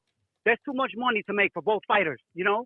They better not miss out on the opportunity. Mm-hmm. It's there, you know, for the taking. So go for it. That's what I advise both fighters. But to answer your question, Coach, yes, I think the fight will be bigger, much bigger. I don't see how not. After everything that's been done and said, both fighters, we know drama sells, you know? We got Ryan acting like a crazy man, and we got Devin Haney acting like a baby girl. So, you know, they must fight, bro. And they both need this, Coach. They need this win. You know what I'm saying? So let me ask you this, Coach, real quick. If Devin Haney loses this fight, is it safe to say he can kiss $1 million paychecks goodbye? You know what? I think it's gonna be a big hit. It's gonna be a big hit to their credibility. Yeah. Yeah, it's gonna be very hard. It's gonna be brutal for them online because it's gonna be like, look, man, the man beat you again and stuff like that. It's a lot. It's gonna be a lot of pressure on them. Yeah, it's gonna be it's gonna be a tough sell, man. It's gonna be, and it's all because of his dad, brother. You know, and I think if Haney loses, he's done. And again, it's all because of his daddy. You know, most people are gonna be rooting against him. You know, against Kevin. But just to shut his daddy up, you know. But again, if they ever fight, I'm going with Devin Haney and fuck his dad with title you. And that's all I got, Coach. Respect from New York. All right, salute, fam.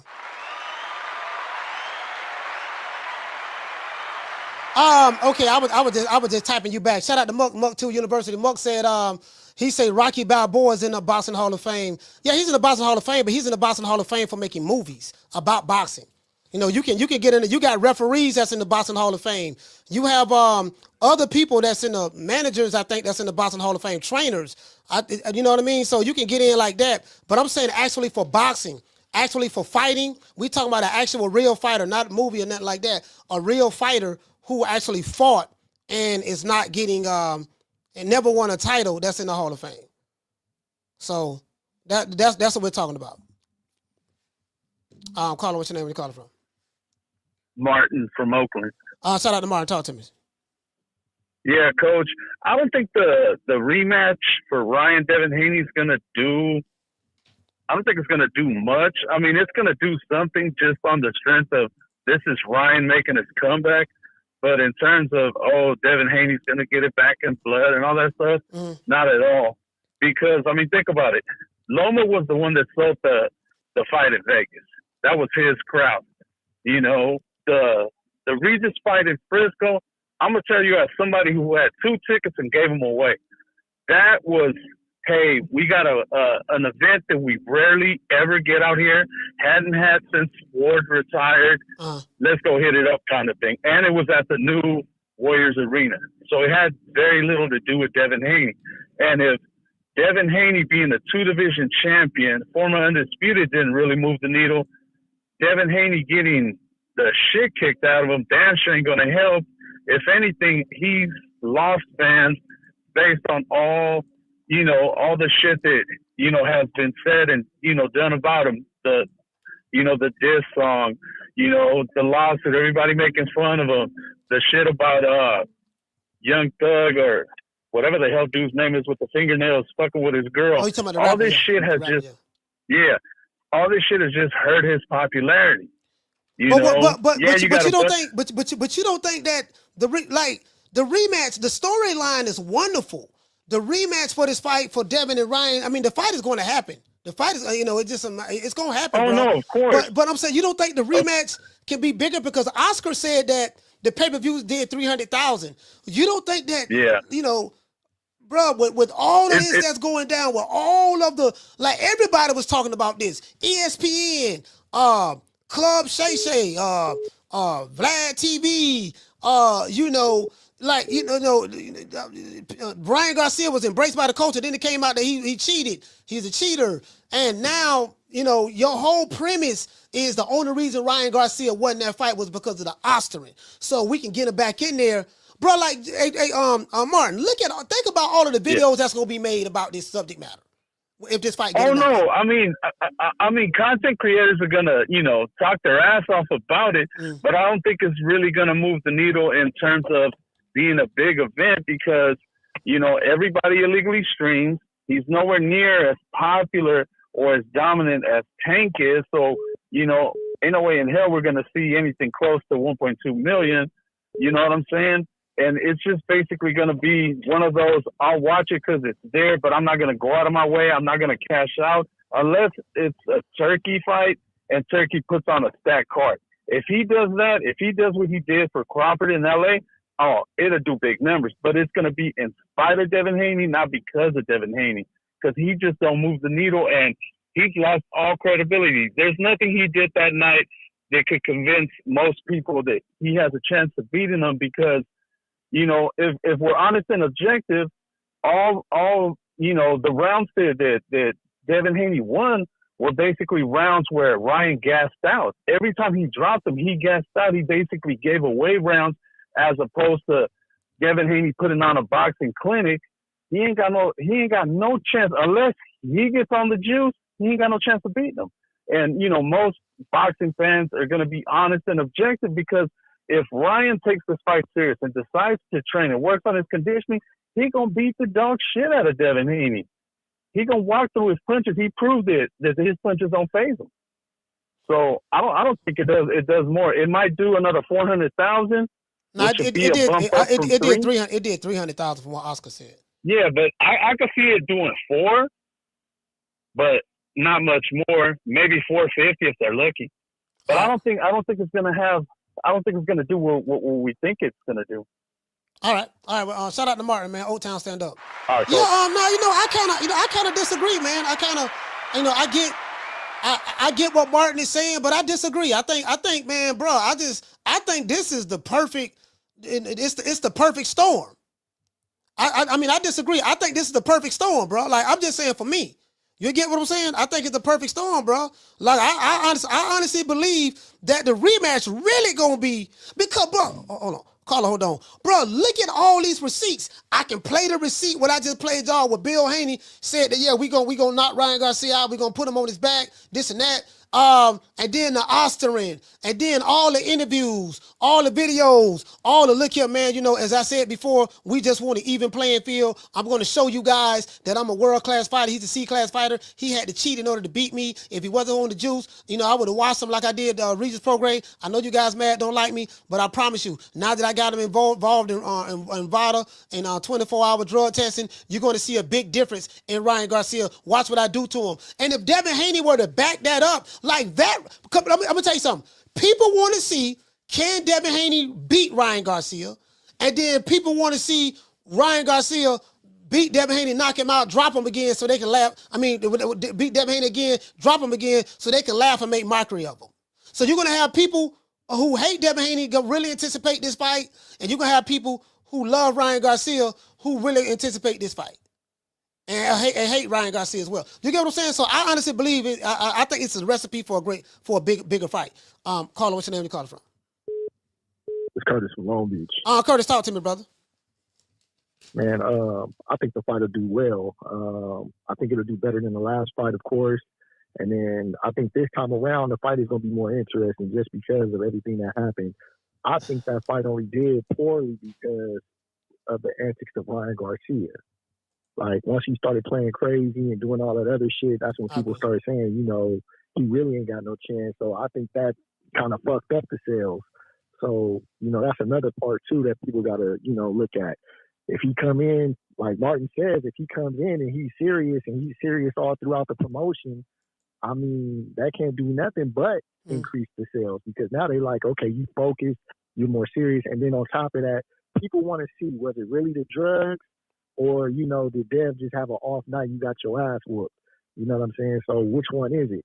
Now, the problem with this situation is if Ryan and Dev go on to fight other people, And let's say Ryan goes out there and he fights somebody else, somebody that's not known or whatever, or he fights a Tiafimo and Tiafimo, run through him real quick. Are people going to say, hey, was it the drugs? You can't fight right without the drugs, because there was rumors of him doing steroids before he even got popped. Steroids? Remember, Tank accused him. Who? Yeah, Tank accused him of it, remember? Accused And Ryan then of doing Paulie was steroids? Yeah, he said he believes Ryan was on something. Yeah. You know what I mean? So with that being said, he already had accusations out there. People just didn't take him seriously. Paulie Malignaggi said it before when he demolished Dueno. You know what I'm saying? Juno. How do you pronounce his name? He said he believed he was on something then. Yeah, Paula Malignaggi, I don't take shit he say, because Paula Malignaggi be hating no motherfucker so much, like he just looked upon as a real professional hater. I mean, I met him before. He seemed like a nice guy. I ain't never had no conversation with him. Never desired to be fair, but yeah, I don't know, man. Like he just, it's certain guys. It's certain guys in the media. That's all they do is just hate on certain fighters, and I don't take what they say with a grain. I take what they say with a grain of salt.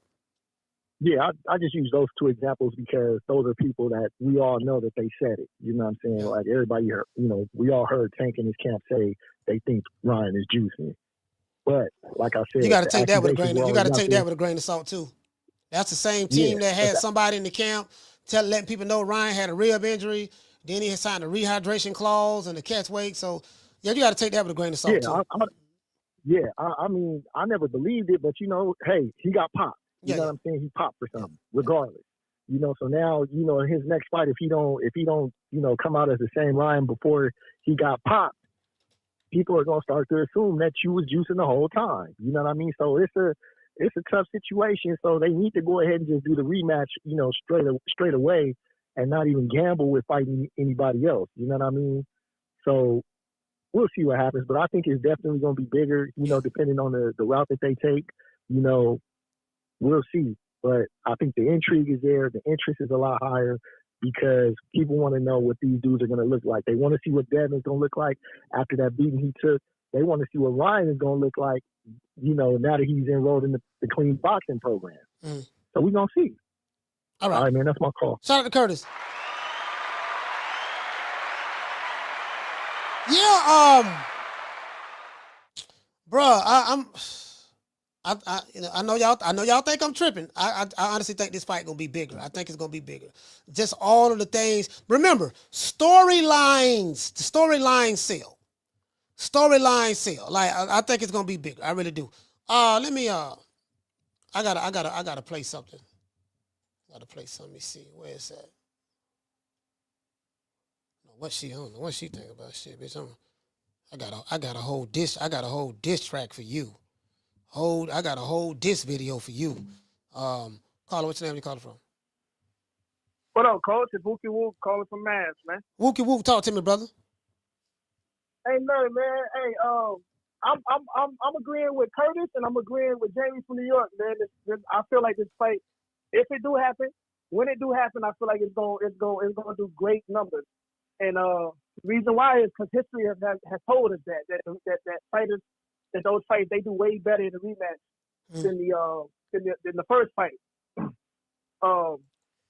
He said a lot of the stuff that I wanted to say, that I was gonna say. He said a whole lot of it, but for the most part, I agree with him, man. People ain't looking at the reason why the first fight didn't do the numbers that they expected to do was because of Ryan antics. Yeah, that's true. To a point, true.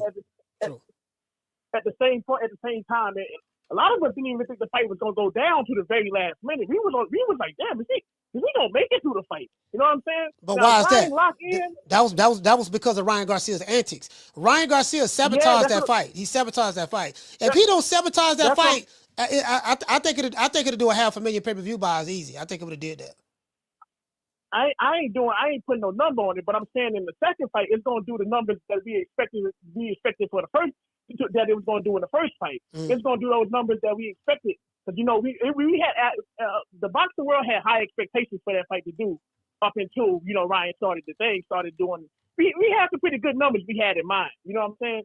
But it didn't come close to those numbers because of those antics. You know what I'm saying? So my whole point is that this next fight, it's gonna do well. It's gonna do real. As long, man, Ryan can come back and he really can do the same thing all over again. It's gonna do just because of what had already happened. You show motherfucking them highlights, bro. You show motherfucking Devin getting dropped 5 times. Yeah. We watching it. We watching it. I don't care what nobody say. I don't understand how they talking about it ain't gonna do it. I bet they watch it. Bro. That's one more view. That's what I'm saying. Like if you like the psychological warfare, you keep showing him getting dropped. You know what I mean? Look, all I gotta do is catch him with that left hook. He ain't got no chin. He chinny. This and that. You know how you gonna get away from the left hook? And, you know, so you got people who gonna be talking about that. And then Devin Haney's side is saying the only reason he was able to hit me with that left hook that fast was because he was on the juice. So I promise y'all this time, this is what I'm gonna do to him. And so you got this back and forth. And then, you know, a lot of people, you know, so I just think, and then you play the racist comments that if you Bill Haney, you play the racist comments that Ryan Garcia said. You let it be known, yeah, man, we fighting racism and bigotry. You get what I'm saying? We want to get it back. You know, our brothers, we always getting robbed, not a fair shake. They've been doing us like this, like, you know, for years. So it's just so many different plots and turns and twists that you can take this to make this fight bigger. Coach, the storyline alone, the storyline alone is gonna sell it. The storyline alone, bro.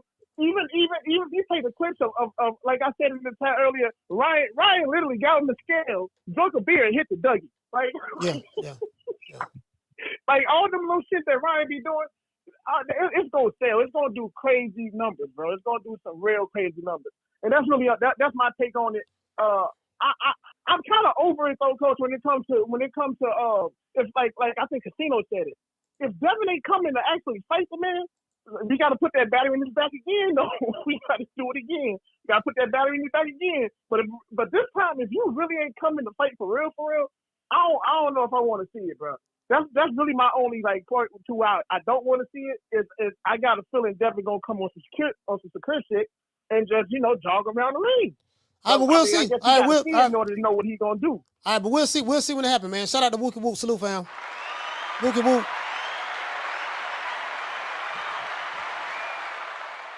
So, I wonder who has the most pressure on them in this fight. The fight is going to happen. Ryan Garcia confirmed it. Devin Haney confirmed it, and both of them met with Turk Al-Sheikh. And if the Sheik is involved, I think it's going to happen. Who has the most pressure on them to perform? It'll probably be Devin Haney. It'll probably be Devin Haney got the most pressure on him. It'll probably be Haney. Haney or Ryan Garcia, which one got the most pressure on him? I think Haney. Carla, what's your name? You called from? Hey, Coach, it's Tony, Chicago. Tony from the South. Talk to me. You got a lot of noise. I can't hear nothing. You got a lot of noise in the background. Oh, okay. I'm driving. There's a train passing. Is it better now? Yes, better. Yeah. Okay. With regards, 100% is a bigger fight. If you remember the first fight, when they got into that little thing they did, people were speculating, were saying, oh, it was the thing where they were pushing and the bodyguard was involved. People were like, oh, it was scripted. Now everybody knows the beef is real. There's no script. So obviously there's going to be more eyes. Remember when Ryan popped for Osterine? Everybody was talking about it on the internet, on YouTube. Everybody had a video. So definitely 100% it's going to be a bigger fight. Hopefully they do it. The only issue I have is the pay-per-view thing. As far as I'm concerned, pay-per-view is dead. Pay-per-view for me is not the best litmus paper for measuring how big a fight is. They should probably do it in a really big arena. Any arena they do it in will probably be filled up. They should study what Jake Paul did in terms of streaming. That's probably a better route to go. And in terms of how the fight will go, anything less than what Devin did to Regis takes his stock down. It has to be the kind of boxing performance he did against Regis and the Australian guy, which was a boxing beatdown. Anything less than that, his stock goes down even for whatever next fight he's gonna take. So yeah, coach, that's what I think. All right, salute, fam. Shout out to Tony, man. Salute. I'm writing this down. Yeah, you know what, man? Devin has a lot of pressure on him. Like, I think the pressure is on him. There's a lot of people that's going to see him get beat again so they can clown him. You know, they could listen. Devin Haney got clowned all of last year after April, or from April 20th all through 2024.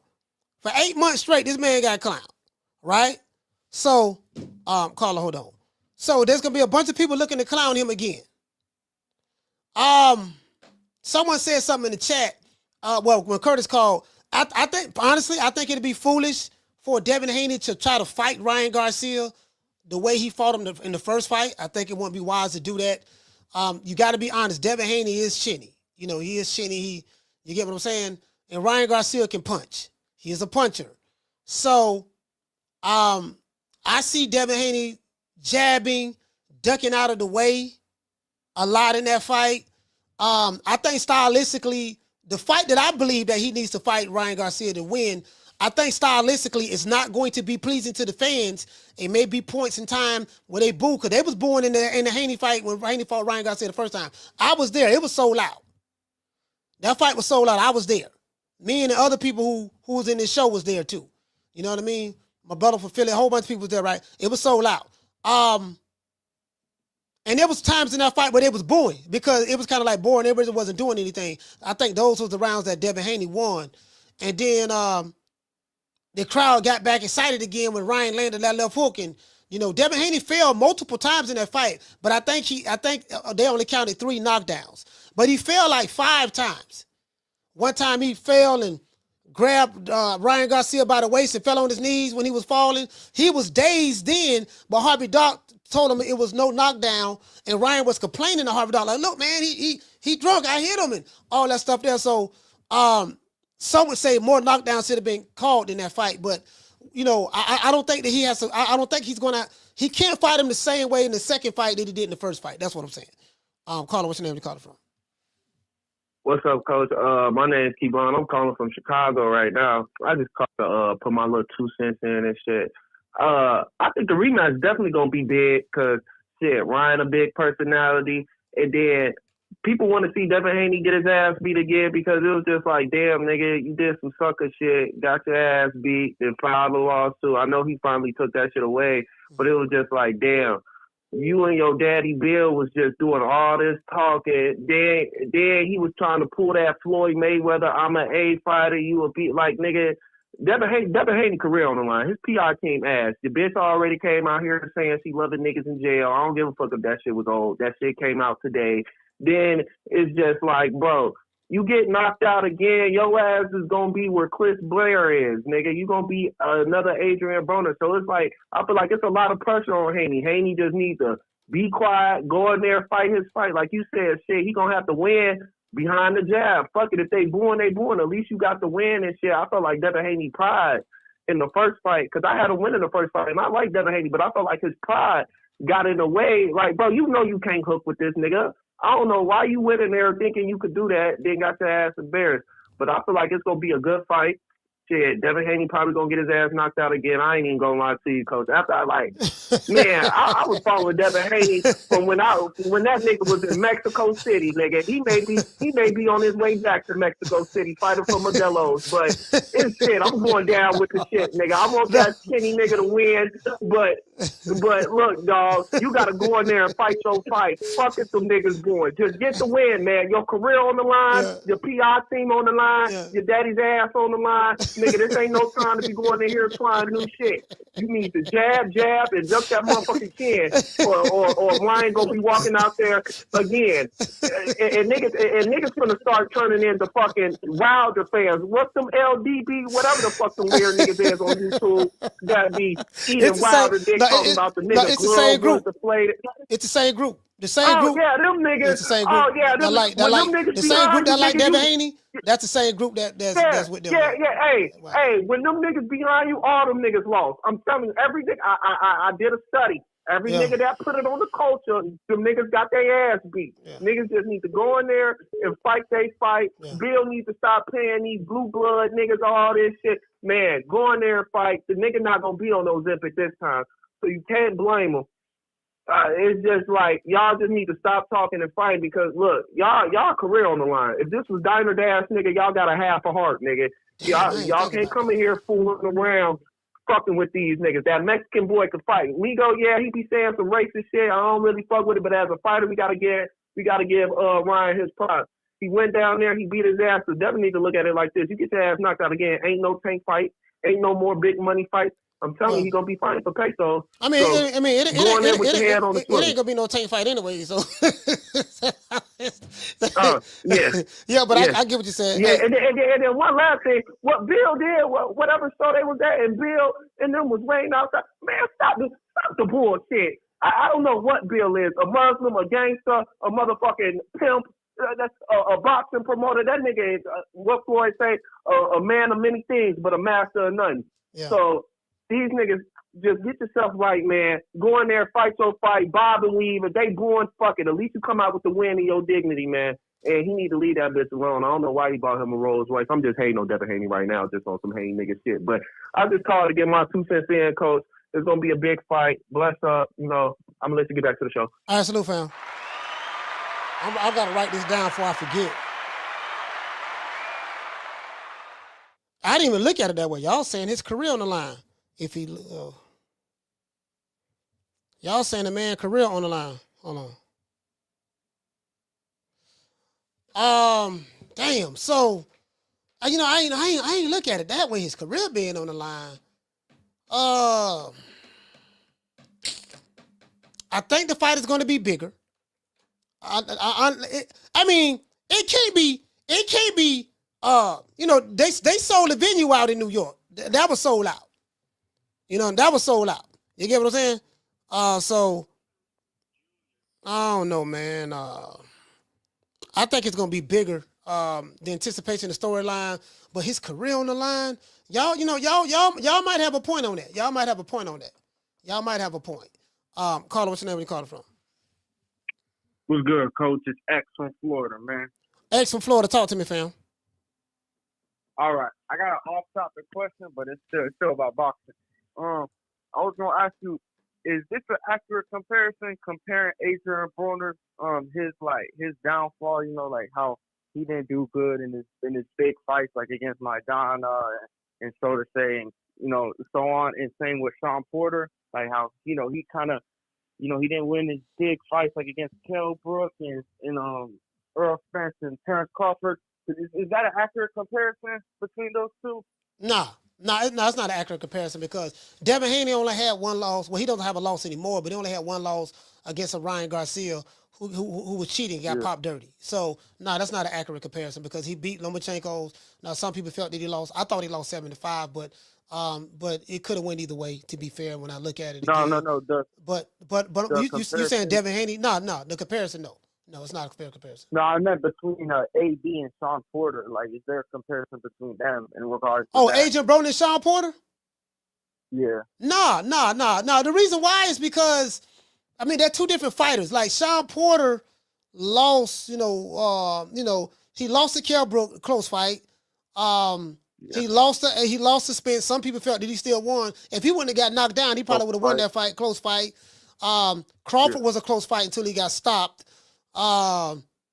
He lost to Keith Thurman. That was a close fight. Good fight. Mm-hmm. Yeah, Adrian Broner, when AB lose, he get dominated. Marcos Maidana dominated him. Sean Porter dominated him. Mikey Garcia dominated him. Manny Pacquiao was a little bit closer, but he kind of beat him 8-4, something like that. So yeah, nah. I don't think that's a fair comparison. Oh, okay. All right. Well, that was my question, Coach. Appreciate it. Yes, sir. Salute, fam. Yeah, Sean Porter.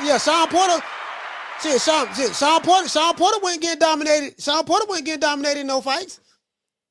You get what I'm saying? He wasn't the only time he got stopped when he fought Bud. But yeah, Sean Porter wasn't getting dominated in no fights, fam. You get what I'm saying? Like for real, at all. Shut that soft ass shit up. And the best man Shut that that's some soft ass shit. Shut that soft ass shit up. All that soft talking. I know you can do it, man. You got the. Man, shut that soft ass shit up. Yeah, man. Hey, now AB, they would take a turn kicking AB ass. You get what I'm saying? Carla, hold on. Yeah, AB was acting a fool, ripping money up. Guess what? I bet y'all won't see no videos of Adrian Broner ripping up no money, flushing it down the toilet right now. He ain't gonna rip up $1. Yeah, hey, let me get my change. Where my change at? Y'all remember? He went from, y'all must don't know. Aha! I'm AB. I don't need no change. And then throw the money in the air at Walmart. You ain't gonna see him doing that no more. You gonna give him $100 bill? And then he gonna be waiting? What you doing? What you doing? Yeah, this is the change. Yeah, let me get my change. Oh no, I remember videos you made years ago saying that you don't keep change anything. Once you break $100 bill, that's it. You don't keep it. You don't keep the money. You throw it in the air. So I just figured that you wanted me to pocket it. No, man, give me my change. Yeah, you want the 75 cent too? So you want the $83.75? Yeah, I want the 75 cent too. I'm finna go to McDonald's. True. Yeah, man, Dead Broke Records. Carla, what's your name? Where you calling from? What up, Coach? It's Coach Eddie from ATL. Coach Eddie, talk to me, brother. What's going on, brother? Hey, it's like for all the reasons that all the callers have been saying, it's going to be a big fight. All the reasons you've been saying it's going to be a big fight. Here's my question is, I don't believe it's going to be a championship fight. It's going to be no belt on the line. So, I mean, at the end of the day, these guys can come in at whatever weight they want to. They want to come in there. It's like, it's just a brush match. Yeah. Because, at the end of this, when this fight happened, man, we seen something that we hadn't seen in a long time in boxing. I hadn't seen in a long time. The fan bases, the racism just was crazy, man. Because especially the Mexican fan base, you just see all these crazy comments, this crazy racist comment. This fight is gonna have such a racial element built into it. Racial undertone, yeah. Yeah. Oh man, I'm talking about not just with the content creator, but the actual fan bases. And not only that, but Devin Haney had black people that don't like him too. So it's a crazy dynamic in this fight right here. They're gonna sell the fight good. Somebody told me that. Somebody told me that that's what you're going to see with the Crawford and Canelo fight. And I'm starting to see it now. Yeah, I'm starting to see it now. Absolutely, yeah, you're right about that. Starting to see it with the Crawford and Canelo. 100. Once that fight gets announced, because I be on X a lot, and I don't say nothing. I just sit back and I'll post when I got a show coming out. I may tweet something every now and then, on my page. I do a lot of retweets. That's so I can use stuff as reference points for during the show. But yeah, I'm starting to see that right now with Crawford and Canelo, and you're definitely going to see it with Ryan Garcia and Devin Haney. But Devin Haney and Crawford, they're getting it from both ways. They're going to get it from certain Hispanics, and they're going to get it from blacks as well. So that's just the reality of the situation. That it is what it is. Yeah, you're exactly right. And I think both guys got something to prove, because Ryan Garcia, he was looked at as an undisciplined fighter. He was looked at as a pretty boy, a YouTube fighter. Then he finally gets a big win, and now it's tainted. You know what I'm saying? We still got it. I mean, regardless, he still blowed the weight. But now Devin did take the money, but he still blowed the weight, and he popped dirty. A couple of times. So it's gonna be Wilder, Fury all over again. You know what I'm saying? If Devin's able to go in there and win this fight, which we're gonna keep it 100. One guy had it a draw. That means that Devin Haney won 9 rounds to 3. Yeah. You know what I'm saying? Yeah. If it was a draw, so it was 9 rounds 3. Devin, he had moments in that fight. Yeah. He didn't get whitewashed. The rounds that he did lose, he got crap kicked out of him in those rounds. You know what I'm saying? But he was clearly, I mean, it was even time that he hurt Ryan Garcia. He just didn't capitalize on it. You know what I'm saying? He hurt Ryan Garcia a couple of times and just stood there and looked at him like a dummy instead of jumping on him. You know what I'm saying? But It is what it is. I think it'll be a good fight, man, and hopefully, I can't wait to see the press conference. Man, it's gonna be crazy, man. Hey, I'm looking forward. Hey, I'm looking forward to the press conference. The press conference, Lord have mercy. I'm looking forward to. Cause I like a lot of people don't like me. Like, I like seeing Bill Haney talk. He's funny. He's entertaining. You know what I mean? And I like to see him talk. Yeah, I really do. I like to see him talk. And I told Bill before, I'm like, man, look, man, you need to be dropping videos all the time. You need to be, you need to be doing this, just keep it out there, keep it out there. And I told him that. I'm like, look, man, cause you're funny. Regardless of how I feel about him personally, it doesn't take the fact the way that he is funny. He's a funny guy. Bill is funny to me. You get what I'm saying? And hate it or love it, he's going to keep your mind on Devin Haney one way, form, or fashion.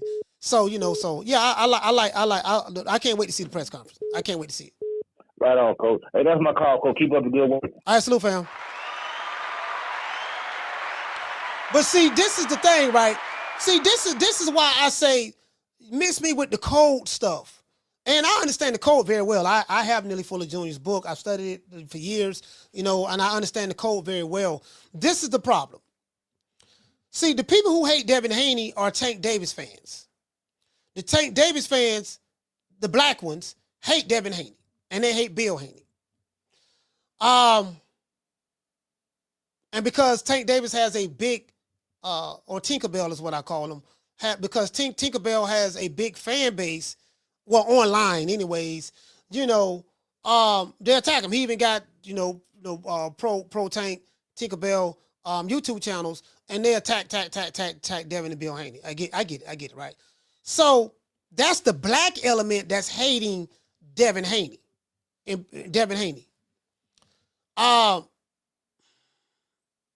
then you have the Mexican American fan base that follow Ryan Garcia. They hate him for whatever reason, may be for a racial element or whatever.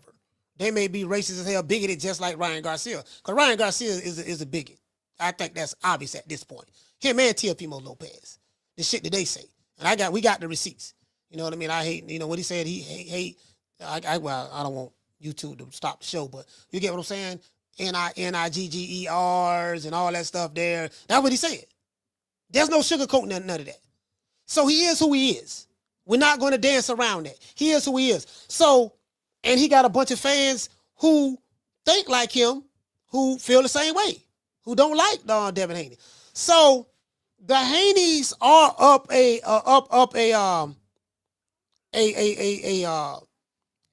they fighting an uphill battle. Hold on. They fighting an uphill battle. That is true. They are. They fighting an uphill battle. However, they are the ones who are chasing the rematch. So since they are the ones that chasing the rematch, and I spoke to Bill before, this what come with it. If you the bad guy, be the bad guy. Stop trying to, you don't have to pay YouTube channels to try to speak nice things about your son, or pay them whether financially or pay them just by blessing them with your presence. You ain't got to do that. Be the bad guy. Be the bad guy. Bro, I love being the bad guy. I love being the bad guy on YouTube. I'm telling you, I love this shit. Like, I embrace it wholeheartedly. I have my bad guy jacket on right now. This is the jacket. It's a little cool here. I have my bad guy jacket on. Like, I love being the bad guy. Man, I'm going to embrace it. I'm going to pray to the bad guy gods. Oh, bad guy gods. Oh, Lord, please let me be more of a better guy tomorrow when I wake up. Oh, Lord, please, I'm looking for some more haters, Lord. Please let these niggas send me some gun emojis, Lord. Oh, Lord, please tell me to drop the address, Lord. Please let more of these niggas watch my videos, Lord, so I can get paid. Oh, Lord, please, Lord, please. Like, I be begging for bro, you can't get no more bigger blessing than that. When people are emotionally invested in hating you, now, when they see that you care and you going out of your way to try to sway public opinion, when they see that you care, that's what makes them want to come at you even more. No diddy. Nigga, I'm the bad guy. I'm everything y'all say I am. Remember that song by Eminem? He said, well, I am everything you say I am. If I'm Bill, I embrace all that. Y'all call me a fake Muslim, I'm all that. Y'all say I'm a pimp, yeah, you right about that. Y'all say I'm a fake Assalamu alaikum nigga, yeah, I'm all that. Whatever you say it is, that's what it is. That's what I am. You right about that. And you get what I'm saying? If I'm Bill, I embrace that wholeheartedly. Caller, what's your name? You call it from? This is Drew Holiday calling out of Colorado Springs. Coach, you say go full hill, huh? Oh, full hill. You say full turn hill. up, go full hill, go full Vince McMahon on them, huh, Coach? Yeah. But but this fight gonna be huge, Coach. It's gonna be way bigger. You know, Ryan Garcia. You know, after he put belt to ass the first fight, you seen how he went around promoting the fight, making songs and hugging entertainers. So I believe that he promoted the fight indirectly, you know, from his win. So he wasn't that confident going in, but he came out like Don King. So it's going to be real big the second time around. And I feel like it's going to be a little bit like Joshua versus Andy Ruiz, you know. But the difference is Devin, I just think Devin going to move around, hit him with some shots, move around. Because, you know, Ryan, he got cement feet. He don't move that well, you know, but he will hit you with that left hook. That's some thunder and lightning. But what you say about that, Coach? What you mean about the left hook? Yeah, I said that's some thunder and lightning right there. That left hook. He definitely got a mean left hook. The left hook is the real deal. You know, they fought prior to them fighting in the pros. They fought 6 times in the amateurs, and they were 3-3. So yeah, absolutely. I definitely the boy got a left hook now. He definitely got a left hook. Yeah. I just believe Devin stepped to him, and you know, Bill had him all gassed up. He stepped to him. He got hit with something he couldn't handle, but you know, he bounced back in the fight. But this fight is going to be bigger simply because Ryan Garcia for Haney after the fight, the way he promoted it, is to me is going to be huge. That's how I feel. In his own right, you know, in his own right. Yes, sir. All right, but hey, listen, man, Drew, man, salute, fam, Colorado Springs, stand up. Hey, you know what, man? When I come back out that way, you know, because I was out there and I had forgot all about it because I ain't heard from you in a minute, man. But if I ever come back out that way, man, yeah. All right, I appreciate that. Thanks, Coach. All right, maybe we could do something. You know, I'll show you around, get you something good to eat, Coach. Yeah, for sure. Yeah, I appreciate you, brother. Thank you.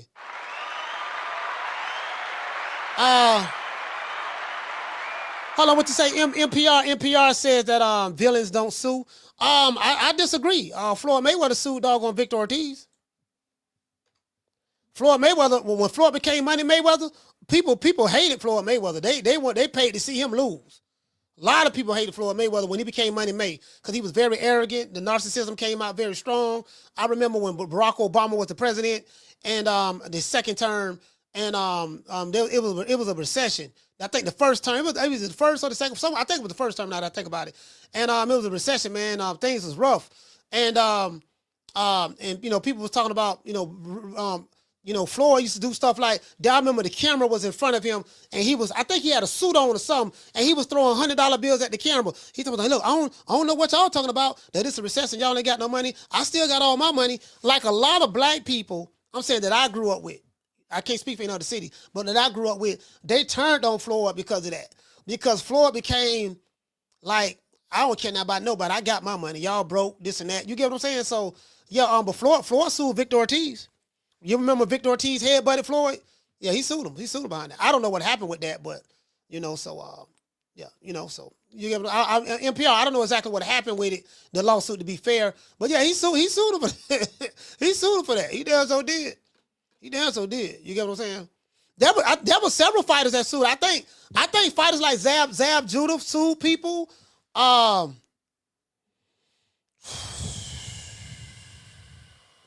don't, you know, I you know what I got to do, NPR? I got to go back and do some research because I don't want to say nothing wrong. But, you know, I think Zab. Hey, Lisa, didn't Zab sue somebody? Well, Lisa Bells, I think Lisa probably would know. I got to look it up. Didn't Zab sue a fighter or something? As a matter of fact, Jamie said, yeah, Pac-Man sued Floyd. Yeah, he sued Floyd. You know what, Jamie? He sued Floyd for defamation. Because Floyd was trying to, hey, shout out to Flex. Flex, what's going on, fam? Shout out to MB813. Floyd Pac-Man sued Floyd because do you remember they were scandalizing Pac-Man name? They were saying Paula Malignaggi, he was one. Floyd Mayweather and them. They were saying that Roger Mayweather, RP to Roger Mayweather, they were saying that Manny Pacquiao was on PEDs. But they didn't have any proof of it. They were saying that. And Pacquiao sued him. And then you notice when Pacquiao won that lawsuit and you didn't hear anything about the Mayweathers calling Manny Pacquiao a drug cheater, saying anything about PEDs ever again. Ever. Deion say, is this Duran versus Leonard? No, hell no. This ain't, you can't even put Duran versus Leonard. No, this ain't no Duran versus Leonard. No, bro, this ain't, man, no, heck no. This ain't nowhere near that. This ain't no Duran versus Leonard. This hog head cheese versus Pork Chop Willie. True. This is He-Man versus Skeletor. This ain't no doggone Duran versus doggone what you said? Leonard versus Hagler. And who's the next big star under Mayweather Promotions? Ooh, we have quite a few young guns, as I say, and I don't want to leave any names out, but we have a great roster of young talent, and we've been very selective about what we're doing, again, because when you have, an abundance of fighters, it's hard to kind of focus on. When a big fight is to be made, it has to make sense for both sides. No promoter or company is going to put their guy in an event with everything to lose and nothing to gain, especially when we talk about this. You know what I'm saying? Interesting. What he said? He said Duran versus Leonard, right? Nah, hell no, this ain't no Duran Leonard. Nah, bro, this ain't Duran. This ain't nowhere near on that level. Shout out to MAW. Hey, okay. Dropping that quarter of a bam dub on your boy. Hey, Leroy. Super chat received. Playtime's over, boy. In my opinion, he said, in my opinion, accomplishments matters the most, but popularity sells. Drama lovers and TikTok casuals will flock to this one, this non-title rematch. Yeah. In America today, absolutely. See, the accomplishments matter in boxing. In America, popularity and drama matters more than anything. So this is why I always say American boxing. I would not disrespect the sport of boxing by including what's going on in America on social media with fighters and stuff like that and put that on boxing. Because they ain't doing that in the UK. They ain't doing that in Saudi. They ain't doing that in Japan. They ain't doing that in China. They ain't doing that in Mexico. What's going on here, you're going to see American fighters, American online boxing fans or American male groupies doing this, what's going on here. This doesn't represent boxing. This represents the shit show. Me personally, I like the shit show. I like these niggas, arguing and getting mad and, leaving mad and nasty comments about their favorite, you saying something about their favorite fighter. I love it. I love it myself. You get what I'm saying? I love it myself. You know what I'm saying? Like, I'm not crying about it. I'm not mad. I ain't shooting no video. Like, I don't like the fact they disrespected. I like the disrespect. I love it. You know what I mean? Because, the reason why I like it because I got the camera and the microphone. I got the camera and the microphone. My clap back is going to be a lot more. My clap back is going to be a lot more intensified. And I love, I love it. I love it, bro, because I've learned to embrace it. This is what they want. I told y'all, boxing in America is going to be like TMZ. I told you that. And guess what? Did I lie? Anybody who been watching me, I told y'all what? I said, man, this America will be like, it's gonna be like TMZ. And did I lie about that? If you've been following me for a while, I've been telling y'all in 2022, 2023, and 2024 what it's gonna be. I said this. I have receipts why I said it. Anybody who been watching my shows, you'll say, yep, coach, you say it all the time. That's exactly where it's at. So guess what? Welcome to the Wendy Williams show. Welcome to TMZ. Welcome to the days of our lives. I study this, fam. I look at what's trending.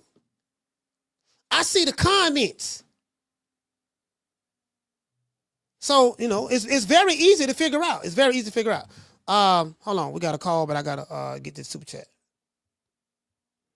Carla, hold on. Hey, look here. Tinkerbell dropped the picture of his hair being relaxed, permed out, in a ponytail, looking like a hoe. That video that picture went viral. Ooh, did you see his hair? He looking like a samurai warrior. Seago said, yeah, he looking like a samurai warrior. You see his hair? Ooh, look how long he is with the ponytail. Yeah. This is welcome to America. Welcome to American boxing. MAW, what do you say? Yeah. You said people gonna flock to the rematch. I got you. That right there tell you what it is and where it's at. Down from the bar, there's a platform stage. People pimping, sharp as razor blades. That's where it's at. Shout out to Bruce Gas. Carla, what's your name? Where you calling from? Hey, it's Curtis 2 times. Curtis, talk to me. Hey, I think a lot of people that's calling, like, I know y'all trying to say the pressure is on Dev, but I don't really believe the pressure is on Dev, and I don't agree with some of the callers saying that his career on the line. Even if he go in there and he lose again, he lost to the same man twice. That doesn't mean everybody can fucking beat him. You know what I mean? Like, he can go on and beat other people. His career ain't over. You know what I'm saying? He just lost. He only 25, 26 years old. He just lost to, he just can't beat this one man. Yeah. But at the end of the day, it's a lot of stuff that we overlooking, even just talking about it right now. Like, the pressure is on Ryan, man. He did a lot of shit going into that first fight. He didn't make weight and he popped dirty. So this time around, he can't have no issues with the weight. Whatever the weight is, he can't have no issues with it because the Haneys ain't gonna just take some money. They gonna try to humiliate him. They gonna make him look bad. So he got to be strict on that weight. He got to make it. He got to be clean. Like, it's a lot of pressure on Ryan. Like, y'all acting like we talking about a disciplined fighter who stays locked in all year round. And he's been on a long layoff due to the suspension. So who knows what he's been doing? Like, there's a lot of pressure on that dude. He got to come in clean. He got to come in on weight, and he got to go in there and perform. Whereas Devin just got to have a better performance and not touch the canvas. If Devin don't touch the canvas, he did better right there. Yeah.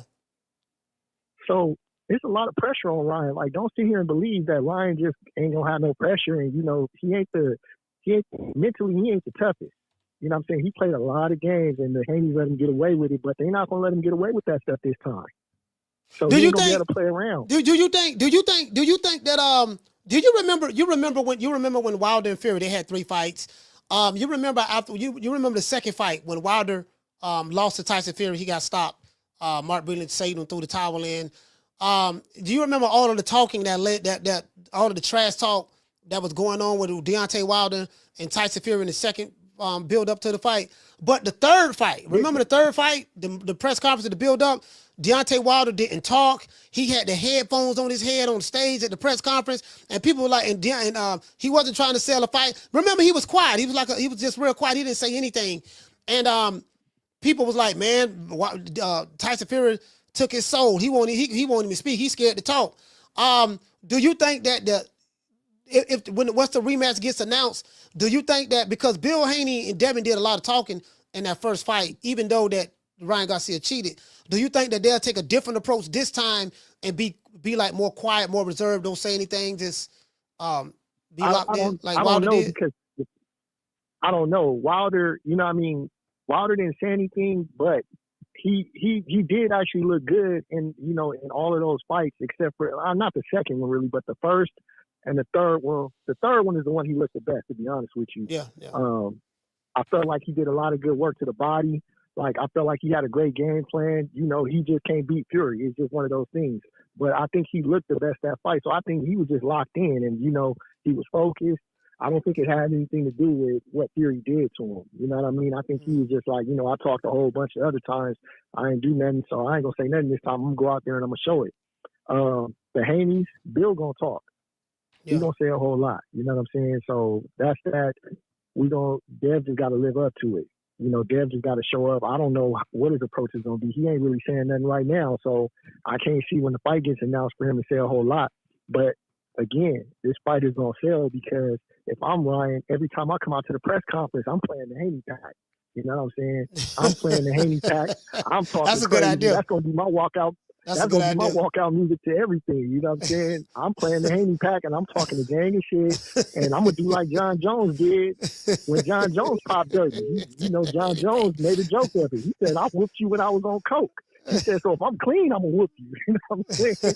So I think it's going to be big. You know what I'm saying? Like, y'all downplaying it, but I don't think, I don't think Dev's career is over if he loses. He just can't beat Ryan. That's all it is, man. Like we throwing fighters away too quick. Yeah. You know, dudes bounce back, man. Yeah. Like that's just one fight. You know what I'm saying? Against the same person. So it ain't nothing, man. But Ryan got to perform. There's a lot of pressure on him, and y'all letting him off like, oh man, the pressure is on. No, yeah, you make a valid point. No, all jokes aside, you make a valid point. There is pressure on Ryan Garcia too. I mean, he has to prove that he can beat Devin Haney without PEDs in the system.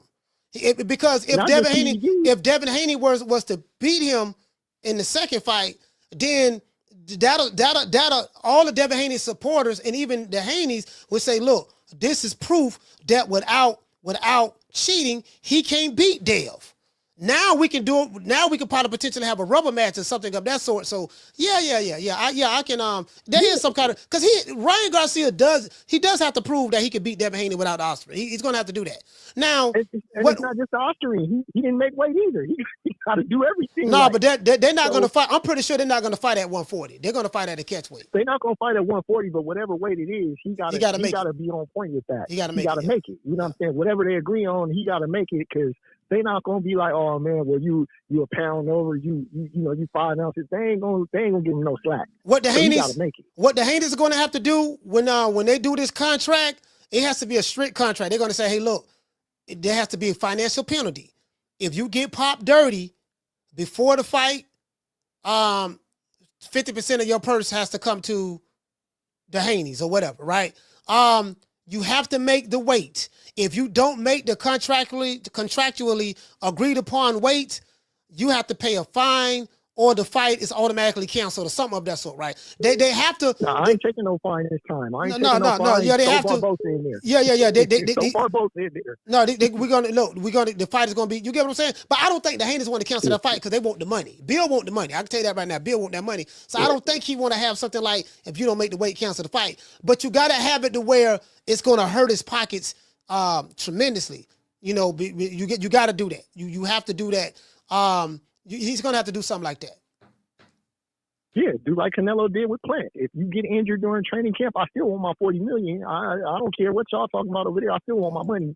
And Plant made it with no injuries and nothing happened. You know what I'm saying? So we'll see. But it's a lot of pressure on Ryan, man. We can't downplay that, man. Like it ain't all on there. All right, I think it's more pressure on Ryan than it is there. All right, man. All right, salute, fam. I mean, this pressure, you can say it's pressure on both, but the question is who has more pressure? Carla, hold on. That's the question. I do believe that there's pressure on Ryan Garcia, but the question was who has the most pressure? Ryan got some pressure on him, but who has the most pressure? Like, how do you weigh that? You get what I'm saying? I would say it's the Haneys. I would say the Haneys have the most pressure. Not absolving Ryan of not having pressure, but I would say the Haneys will have the most pressure, and I'm gonna tell you why. Shout out to Big Dog Willie. Hey, okay. Dropping that quarter of a bam dub on your boy. Hey, Leroy. Super chat received. Playtime's over, boy. Shout out to everybody watching the show, man. We got 700 people watching. We have almost 300 watching on X, and we have over 400 watching on YouTube. So shout out to everybody, man, watching on X, man. We got we got over 700 watching the show. Salute. Let's see. Hold on. Big Dog Willie say Bill Haney said on X that he could have played in the NBA coming out of high school, but decided to train in Kung Fu to pretend to compete in the Kumat. Facts. Okay. All right. I didn't know that. Carla, what's your name? Where you calling from? Martin from Oakland. Martin, 2 times. Talk to me. Yeah, Coach. I don't think there's any pressure on Ryan, and I'm gonna tell you why. Because Ryan is looked at as a glorified TikTok fighter. He's looked at the same way Jake Paul is. To this point, he has accomplished absolutely nothing. Devin Haney is the one that's a 2-division champion. Devin Haney is one of 10 fighters, like you pointed out numerous times, undisputed. So there's really no pressure on him because let's be real. When he fought Oscar Duarte, his comeback, when he was doing the booty hole roll, okay, it was obvious he didn't train for that fight. He was getting his ass kicked. And what happened? Lucky punch, knocks out Duarte. The fight before that, he's basically been fighting like shit since he beat Luke Campbell. Meanwhile, Haney is the one that's supposedly all skill and finesse, and he's on the same level as Shakur, or so we thought, because the Ryan fight proved that wrong. So the 100%, the pressure's on Devin, especially coming off that, like you said, the Loma fight. Everybody thought he lost. So in the eyes of most boxing fans, Devin got 2 losses. Yeah, everybody didn't think he lost. Some people, there was a group of people felt he lost, and there was some who felt he won. For the most, to be fair. Yeah, but those are diehard Devin fans. Those are people that won't come off this. Yeah, but the Oscarine and Ryan wasn't knocking nobody out before the Oscarine. Okay, but the flip side of that is you can say that the people who felt that Devin Haney lost were the diehard Devin haters. There's a flip side to that. I mean, but think about it like this: how many people were against Devin? I mean, against Ryan, and they were celebrating when what happened. You know what I mean? So I think most of those people were honest and unbiased when they, acknowledged that Ryan outboxed this fool, because it wasn't like, he had all this newfound power that he never had before. I mean, we didn't even know what the hell Osprey was until then, and then come to find out that all it is some shit so you don't lose muscle when you're trying to lose weight. And the experts basically pointed out that gave him no physical advantage. And then if you watch the fight again, he kept gassing out. So it ain't like it gave him a cardio advantage like the clenbuterol that Canelo took. Yeah, At least you could see that as, gave Canelo an advantage. I think the pressure's on Dev. Go ahead, Coach. No, go ahead. Sorry about that. No. I think all the pressure's on Dev because Dev's the one that got embarrassed. Dev's the one that everybody either turned on or they were never a fan of. So he's basically with his back against the wall. If Ryan loses this one, everybody's going to say, I knew it all along. Whatever your opinion was of Ryan before this fight, that's your opinion of him again. Ain't nothing going to change. All right, salute. For sure. Yeah, I disagree with that. I totally disagree with that. Do I believe there's more pressure on Devin Haney? Yes, I do think it's more pressure on Devin Haney. But, yeah, man, Ryan got to prove that he can, this is the thing. I hear what he's saying. It's like you're trying to minimize, the Osprey. The fact of the matter is the man cheated. Like, those are the facts, fam. Like, I get it. Y'all don't like the Haneys. I understand that. You don't like the Haneys. Hell, I don't fuck with Bill Haney. Y'all, but, it ain't no, we ain't enemies and nothing like that. I just ain't fucking with him. But, I talk to him and shit, no problem. But to say we buddy, nah, I ain't I don't rock with his family, shit like that. So what he represent and what I represent is two different things. But Ryan Garcia cheated. Like there's no, he cheated, but there's no but. I mean, there is a but to where you can say, well, Devin Haney couldn't get out of the way of the left hook. That is true. Carla, hold on. That is true because, you kept getting hit with the same punch. Every time you got knocked down, you got hit with that punch. The rounds that you did win, you didn't get hit with the punch. So he had to take some responsibility on that there. But you cannot absolve Ryan Garcia of the responsibility that he cheated. You cannot absolve him of that. You can't say Devin Haney lost, because he couldn't get out of the way of the left hook. And that is true, he couldn't get out of the way of the left hook, and he needs to take accountability for losing. Okay, but what accountability does Ryan Garcia have to take? Well, he ain't got to take no accountability because we don't like the Haneys. No, that ain't fair. That ain't fair, fam. That ain't fair. Carla, what's your name? Where you calling from? What's going on, Coach? It's Casino Light Prayer. Casino, talk to me. Yeah, coach. Life ain't fair, coach. Life ain't fair. I'm just talking shit. But man, yeah, man, but hey, man, hey, listen, fuck them niggas, dog. But anyway, I don't even want to go in on them for today. But listen, what somebody had called in earlier. They was asking about, did they ask you? Is there somebody in the Hall of Fame who never been a championship or heavyweight or something? So what happened? Somebody was a heavyweight, champion of heavyweight. Remember it was way earlier in the call. Like in the call, somebody asked, "Is there somebody like he asked something about the Hall of Fame?" Any people who haven't won that never won a title in the Hall of Fame. Is David Toole in the Hall of Fame? David Toole, I don't know. I have to look it up and see. Because one David Toole never no champion, but he like a legend. You know what I'm saying? I think some telling me David Toole won a WBO. I can look it up. David Toole. I can look it up and see right quick. But yeah, man. But I don't know if he's in the Hall of Fame though. I don't know if he's in the Hall of Fame. I don't think so. Yeah, I don't know who in the Hall of Fame or not. You know what I'm saying? I don't even be paying attention to that shit. But what I was gonna say, yeah, man. I mean, obviously the fight gonna be bigger than the first one. I mean, shit. I done called 10 times and just not got through. Your line hot, Nick. Yeah.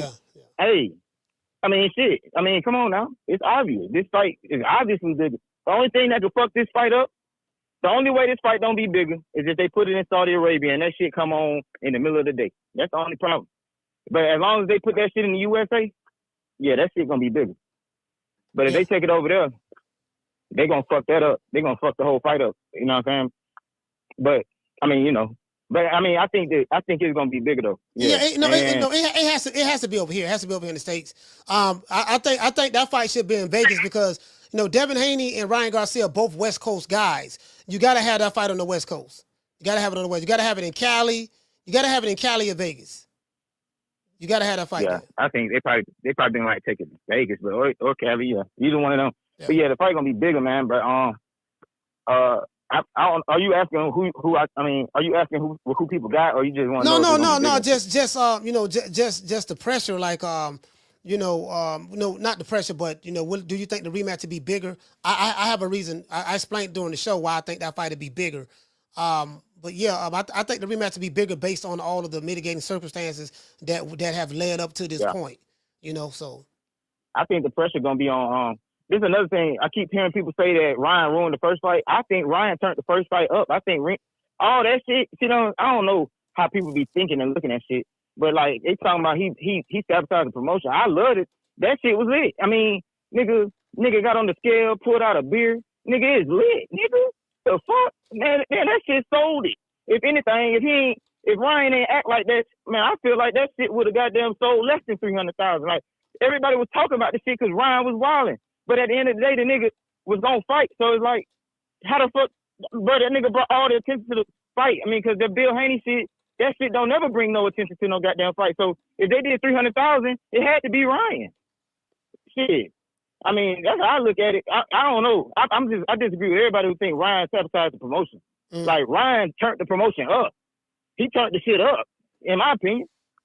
But that's my call, coach. All right, salute, fam. Yeah, Casino said he felt like Ryan Garcia turned it up. I don't know about that because a lot of people was feeling that he wasn't even going to show up. He was acting a way that he's never acted before. Down from the bar, there's a platform stage.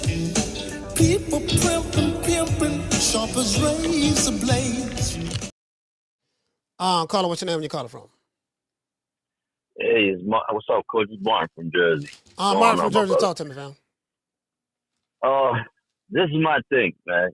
Like the argument about all the Austrian, like what Martin was talking about. The Austrian wasn't even like a small amount in his body. It really didn't help him because he was getting tired. Okay, it was a banned substance. He still cheated. It don't matter. And then this is the other part. We understand that Ryan used steroids. Okay. No, he didn't use steroids. Yeah, he used steroids. He didn't use steroids. No, Ryan. Ryan got caught. Yeah, Ryan did not use steroids. Ryan did not use steroids. What he used? Aspirin. He used a SARS. Okay. All right, but it's a banned substance. That's what we're talking about, right? Right. But when people say, "Oh, that's why he was dropping Devin Haney," yeah, okay, he was dropping him, but at the same time, Devin Haney, nobody talks about how Devin Haney was fighting. He fought the wrong fight. He's on the front foot trying to chase a puncher, and at that he didn't even have his right hand up, so he kept on getting hit with the left hook. So, Austrian or not, you was getting hit with that left hook. Like, you should not got hit with it. That's the point that I'm trying to make. Like, it's like nobody stay consistent with it. Like, everybody, oh no, because they don't like the guy. They'll say, well, this, he was an Austrian, and then I don't like Devin Haney. But it's going both ways. If you don't like Devin Haney, you're saying that the Austrian had nothing to do with him losing. And if you do like Devin Haney, you say that the Austrian was the reason why he lost. If you like Ryan Garcia, you say, well, no, Ryan Garcia just beat him, and the Austrian ain't had nothing to do with it. If you don't like Ryan Garcia, then you have a flip argument. So it's going both ways. It's not one side. It's both ways. Yeah, like that was the point that I'm trying to make, and people try to people, instead of staying on the side of boxing, everybody is picking a side, But anyway, that's what makes your show great, anyway. And one more thing, Coach, David Tua never won a heavyweight title, and he just Yeah, I saw that. I just looked that up. He never won. He fought for the title. Everybody would have won the title. He fought for the title. He fought Lennox Lewis, but he fought Lennox. Yeah, he lost the decision. Yeah, he fought. Yeah. I think he fought. I could be a Butte too. All right, salute, fam. Him and I could be a Butte fought as well. David Tua, I used to like David Tua, man. David Tua, bro. I'm trying to tell you, boy. David Tua was that was a tough Samoan. He had a good chin. He had a real good chin, bro. He had a good chin, but he took some punches, bro. He you know what I'm saying? Like David Tua was a hard punching mofo, bro. Hard punching mofo, man. I remember, he lost to Chris Bird. Lennox Lewis beat him, of course. I think he beat Rockman. Hasim Rockman. I think he beat Rockman too. He beat Rockman. Hold on. Caller, what's your name? Where you calling from? Martin from Oakland. Martin, 3 times. Yeah, Coach. Personally, I think the whole Austrian thing was the best thing that could have happened to the Haneys, because it gave them a legit reason to do the fight over. If there's no Austrian, nobody's calling for this fight. It would have just been a one-sided ass whooping. Let's move on. But it gives them a chance. It gives them an excuse that otherwise wouldn't exist. I'm not happy he got tested positive. I'm not sad that he tested positive. It is what it is. But otherwise, wouldn't nobody care, Now, as far as the whole so you assuming running it back, so you're assuming that if Ryan Garcia didn't have the Austrian, he would have won anyways. That's what you're assuming, right? Basically, because there's nothing. Look, I went over the punch stat. Ryan outlanded him 7 rounds out of 5. He outlanded him by 20 more punches. Haney won the jab war, 12 rounds to nothing, and that's the best thing Haney could have depended on to justify him winning. Nothing else. Body punches, power punches. It was all Ryan. It was basically a one-sided fight. If I watched the fight, matter of fact, I watched it with you because you did a fight party. And, you were at the fight. My bad. You were at the fight. But I watched it, and the rounds that Haney won clearly were when Ryan gassed out. And the punch stats reflect that. So my thing is, okay, they're doing it over. I don't think it's going to do hell of a numbers just on the strength of look at the fan base that Spence and Crawford had. What's the main reason we didn't get the fight? We could say Spence Cadillacs, politics, all that other stuff. It was wrong side of the street and all that there. That's why they didn't get that fight. PBC Yeah, was only no, fighting I'm PBC talking about the rematch. Oh, the rematch. At the end of the day, Errol Spence didn't want it. He activated the rematch clause, and then he let it expire. That's it. But not just that, Coach. All the experts were basically saying, don't nobody want to put up the money because they're like, can't afford to pay these guys. What does that have to do? What does that have to do with Ryan Garcia and Devin Haney rematch? The fact that 2 fighters with a way bigger resume, way better fan base, there was really no interest to run it back. So this one is going to be pretty much the same thing, especially when it's a proven fact that Devin Haney has no fan base. His pay-per-view buys doing 50,000 prove that. You know, he has the same fan base as David Benavidez, basically, because that's what David Benavidez is pulling in. And I think that's why the fight, like I said, with the help of Turkey Al-Sheikh putting on a fat-ass fight card, that's what's going to sell it. It's not going to be one of these Canelo fights, main event, and everything else sucks. They're going to heavily depend on the undercard to basically push the sales. They're going to need some title fights. They're going to need some fights that people want to see. Otherwise, ain't nobody tripping on it, I don't think. All right, salute, fam. You know, because... Yeah, I disagree. You can look at the punch stats all day. What makes the punch stats null and void? Ryan Garcia got popped dirty. He's suspended right now, and he cheated. That's just the reality of the situation. Ryan Garcia, great punch stats. You outlanded him, you know, according to what he's saying. I got to go back and look at it. All of that is what makes that null and void. They suspended Ryan Garcia. They reversed the loss, even though Devin Haney lost, but they reversed the loss. And so we have to see if he can do all of those same things without being on the Osterman. That's the whole point. That's it. So, and to say that, okay, Devin Haney don't have a fan base, I get that. You say Devin Haney don't have a fan base, but anytime, Carla, hold on. Anytime a fight sells, there's always two halves of the equation. No fighter sells a pay-per-view all by himself when there's two big name fighters. Floyd Mayweather didn't sell, didn't break, you say, but Floyd Mayweather broke the pay-per-view record. No, him and Manny Pacquiao did. Floyd Mayweather broke the pay-per-view record. No, him and Conor McGregor did. Floyd Mayweather broke the pay-per-view record. No, him and Oscar De La Hoya did. Floyd Mayweather broke the pay-per-view record. No, him and Saul Canelo Alvarez did. Floyd Mayweather was one half of the equation. And as it relates to Ryan Garcia and Devin Haney, Ryan Garcia is one half of the equation. Sometimes when you got two good halves that come together, it makes the fight the event that it becomes. Did you get what I'm saying? So that's all I'm saying. He was just one half of the equation that made it what it was. I'll call it what's your name when you call it from. Hey, what's up? This Coach Eddie 2 times. Coach Eddie 2 times, talk to me. And you posed a great question about who has the most pressure, and I thought about it, and I'm gonna have to agree with you. I'm gonna say it's Devin Haney, and the reason why I'm gonna say that because Devin Haney was a minus 750 going into this fight. This was supposed to be all the experts, all the boxing pundits had Devin Haney winning this fight easily, no problem. It was supposed to be Floyd Mayweather versus Arturo Gatti, that type of performance that they was expecting. And it didn't happen. So going into the rematch, Devin Haney's going to have to show that he's still that guy. I think a lot of times, and when he lost this fight, people looked at him as a hype job. That's the first thing they said. Oh, he's a hype job. Mm-hmm. You know what I'm saying? Because you hear it is, you fighting a guy, Ryan Garcia, who's not really all that, who's undisciplined, who's known for pulling out a fight, who's known for, just not boxing very well at times and inconsistent.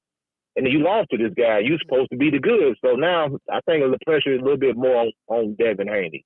But then you can also say the flip side too is pressure on Ryan Garcia because now can you duplicate what you did the first time? I'm gonna be honest with you. It's a double standard. It's a double standard, and it's Ryan more than likely would get a pass, because he's the more popular fighter between the two. And let's just be honest, Devin Haney, the Haneys are hated by a lot of people from different nationalities. That's just the reality of the situation. They're hated by popular fighter fan bases. They're hated by the Tank Davis fan base, a lot of them online. Hated by the Ryan Garcia fan base, a lot of them online. There's a lot of content creators who don't like the Haneys, from the Shigos to the KQs to the knockouts to the you name them. It's a bunch of them, dog. Some out of Philly, it's a bunch of them. So there's a finance, there's a gang of that don't like them. The show business and stuff like that. He act like he like them, but he don't. So there's they have a lot of people that don't that don't like him, and you know, you get what I'm saying. So I do get that. And they just going to give if Ryan Garcia loses, he's going to get a pass because we don't like this nigga anyways. So what I say all that to say this. It's something my mother taught me a long time ago. She say, son, when someone doesn't like you, there's nothing that you can do to make them like you. So in this instance, and I told Bill Haney this, in this instance, there's nothing that Devin Haney will be able to can do that's going to make people like him anyways. If he wins, they're going to say, well, he really didn't win. I mean, let's just be honest. What I'm trying to do, I'm trying to cut the bullshit. Let's stop bullshitting. Let's stop acting like we being fair and you don't like this nigga Devin Haney, and I don't give a damn, and he ain't gonna get, you're not gonna give him no fair shake anyway. We do know that. Let's just be honest with that. Let's just stop the pussyfooting. Let's just be honest with it. That's what it is. So, but so it is more pressure on Devin Haney though, because of that. Absolutely. That's my call, Coach. Appreciate you. All right, salute, fam.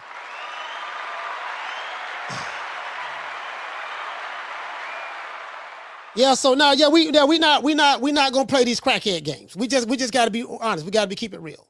We gotta keep it real. You get what I'm saying? But because of that, that's why there's more pressure on the Haneys. Is there pressure on Ryan Garcia? Yes. But in comparison to Haney, no, it's not close. It's not close. In my opinion. It's not close in my opinion.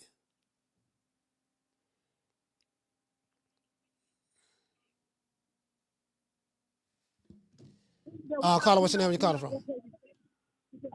Smitty, Ohio. What's going on, Coach? Smitty, talk to me. Hey, is that fight official? Has it been announced? No, sir. It's not. It's not officially announced yet. However, Devin Haney and Ryan Garcia both said at the Ring Magazine Awards that they will be fighting each other. Ryan Garcia said, "Yeah, that's the fight. We fighting each other." And Devin Haney said the same thing. And Turk Al-Sheikh said that is the fight that he wants to make between the two. So the money is not an issue. The money is there. There's no reason, because of that. I don't, I don't see no reason why that fight is not going to happen.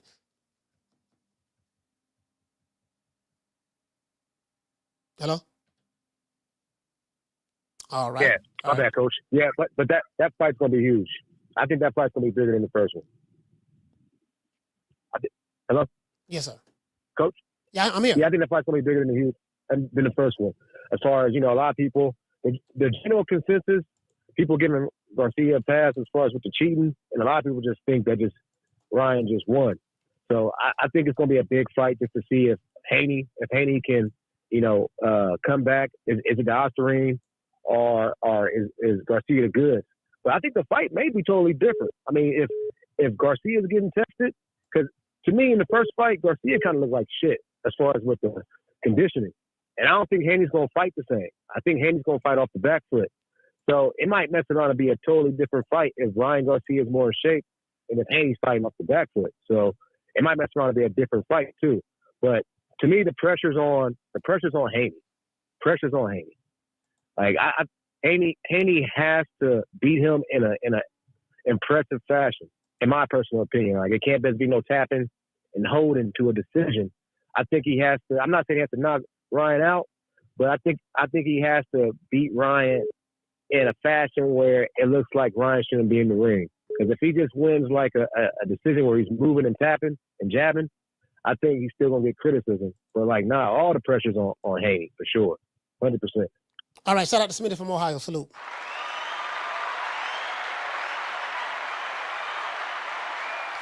All right, I just looked at this tweet from Mike Coppinger. He says Devin Haney and Ryan Garcia jointly asked the court Wednesday to pause proceedings for 90 days surrounding the suit against Garcia due to a tentative settlement, per legal document obtained by ESPN. The development comes as Haney and Garcia are closing in on the deal for a rematch in the second half of 2025. So there you have it. There you have it right there. So, caller, hold on. So we did see them meet in Saudi Arabia. We saw them meet in in London at the award ceremony, Ring Magazine award ceremony. We saw that. Shout out to everybody, man, who watching this show, man. We got a lot of people here. We got over 700 people watching the show. We got over 300 watching on X. and we got over 300 watching on YouTube. We got over 700, and then we're not even including Rumble. Not even including Rumble. I'm not live on Instagram. I didn't go live on Instagram today because IG they be man, y'all know how they is. So there you have it. So that confirms what Ryan Garcia and Devin Haney. That pretty much backs up what Devin Haney and Ryan Garcia said this past weekend when they was in London when they spoke to Turk Al Sheikh. Caller, what's your name? Where you calling from? This is Vision Sports TV out the DMV. Sports TV out the DMV. Talk to me, brother. Hey, man. So yeah, man, I don't like either one of these niggas, man. Like, I don't like either one of them. But, you know, Devin, he's not good, man. Like, he's not good. He's not a good fighter to me. Like, he's just not good at all. The dude. He like Bill Haney. He a genius, yo. Like, to be able to get where he's gotten Devin to this point, or he's a con man or something. Like, to be able to get Devin to this point, he got it, man. Cause like Devin, he not good, man. And he lost to Lomachenko bad, and then he went to then they tried like he couldn't make that weight, skipped out, went to 140, fought Regis. Regis not good either. Beat him. That wasn't that's not really, I don't really count that like that. It was a good performance, but I mean it's Regis, not, you know, but and he, you know, they act like Devin's supposed to be like this world class fighter. I don't see it. I think Ryan would have beat Devin with or without the Ostarine. You know, I think I can actually see the natural born talent that Ryan got. Like, he got power and speed. You know what I'm saying? But Devin, he don't, you know, no hate toward Devin. I think, you know, I give him credit for being where he at. Mm-hmm. But he don't got the God-given ability. He just don't got it. And y'all gotta stop talking about him. We're gonna find out. Yeah, y'all gotta stop talking about him and Floyd. Like, just cut that out, man. He ain't nowhere, no comparison to him and Floyd. Like, it ain't none. Like, who compares? Who compares him to Floyd? Like, they would say stuff like, he got the ring IQ, or he got. Who was they? You know, if they try to say who was they? I'll just hear like certain callers or certain channels, or, you know, certain people that I hear on YouTube or anywhere. If they try to, you know, say that they like Devin, I'll say, well, would you? I mean, not I wouldn't say, but like, you know, they would try to say the things they you know, positive things about Devin. They'll say like, yeah, he might, you know, do the ring, you know, do the IQ, the ring. I haven't heard that. I haven't heard that over here. Not over here. I ain't heard that over here. Like they won't say that he's like Floyd, but they would basically say that he does the ring IQ thing, or like, you know, but, you know, to me, he don't got no. He's not good at all, man. And but to get where he at, you know, I gotta give Bill credit for that. But yeah, I think it's gonna be a bigger fight this time, of course, you know, because I think you know, all because of the whole you know, Ostarine thing. But I think Ryan beats him with or without it. Now I think this second fight though, you know, Devin, he just gonna basically pop shot, run around the ring, pop shot, and, you know, just try not to get hit and try to outpoint Ryan. That's all he gonna do. Okay, and what is Ryan going to do? If Devin Haney does that, what you think Ryan should do to counter that? Man, I think Ryan's just basically gonna do what he always do. He gonna try to get that hook off. He's just gonna do that. He's gonna try to get the hook off. Devin, he gonna try to. He knows it's coming, so now he's just gonna fight off the back foot, try to run around the ring, pop shot, make it look like he can do, make it look good. You know, try to act like he could jab and try to, you know what I mean, maybe do some pop shots to the body and stay out the way. And then Ryan, he's just gonna do what he always do, try to hit him with the hook. That's all he gonna do.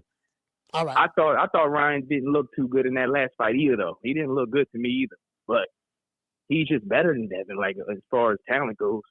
All right, shout out to Sports High, man. So, salute, fam. DMV, stand up. Salute, fam.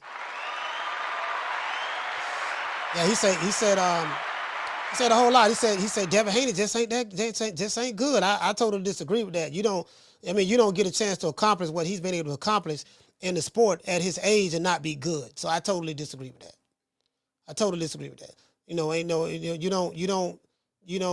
To sit back and say Devin Haney it just isn't good.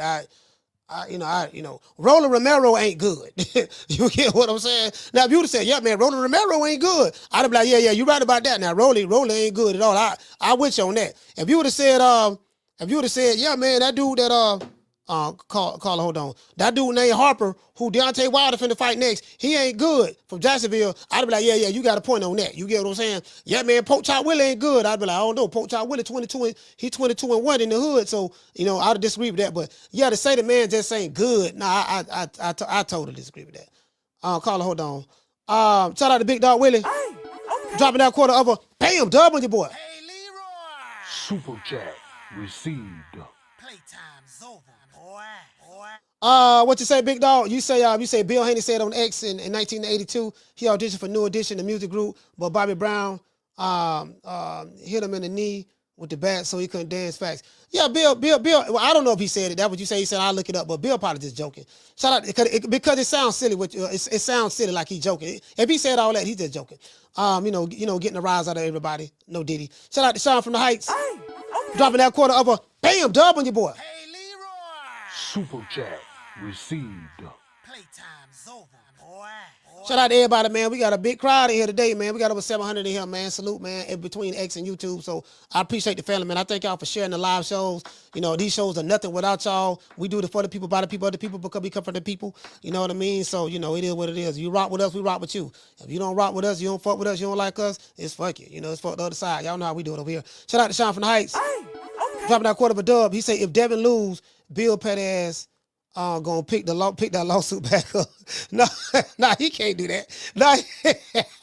No, he ain't gonna be able to do that. Down from the bar, there's a platform stage.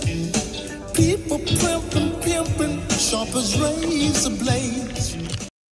Yeah, you get what I'm saying? Now, if he would have, now, if you say, yeah, man, Roland Romero trade, I'd be like, yeah, man, I agree with you. Caller, what's your name? You called from? It's CJ from the 504, Coach. CJ 504, talk to me. What's up with you, man? Chilling, man. Yeah, and I think that the pressure is on Ryan Garcia 1,000%, Coach. Every time he steps up in competition, he drops the ball. He quit on national television against Tank Davis. That was a step-up fight. He stepped up to fight Devin Haney. He popped for PEDs. To this day, his best win is maybe Luke Campbell. So we haven't seen Ryan Garcia, when he steps up, do anything tremendous clean.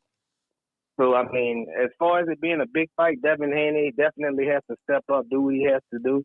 Mm-hmm. But I think the onus is on Ryan Garcia to actually show the whole world that he actually can compete on a high level, basically without quitting or cheating.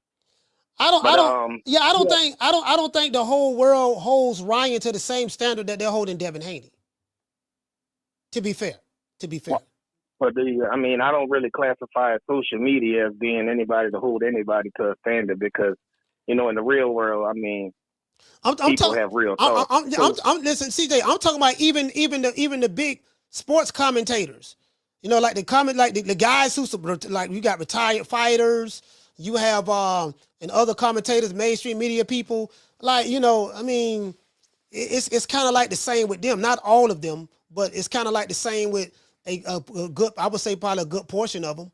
You get what I'm saying? So, it is what it is. The most accolades I ever hear these people give Ryan Garcia saying that he has a big following and he's a huge superstar and he has a lot of followers. Yeah, he got a following. He got social media followers though. I used to call Ryan Garcia the Instagram model. You know what I mean? I used to call him the selfie king, the selfie queen. That's what I used to call him. Well, until he proves otherwise and beats one of these guys who we consider a top guy in the ring, I don't see why stop.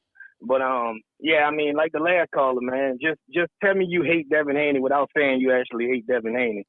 You can hear these people talk, man, and you can hear it in their voice. They really don't like the guy. But I mean, as far as the fight goes, it's gonna be a pretty big fight.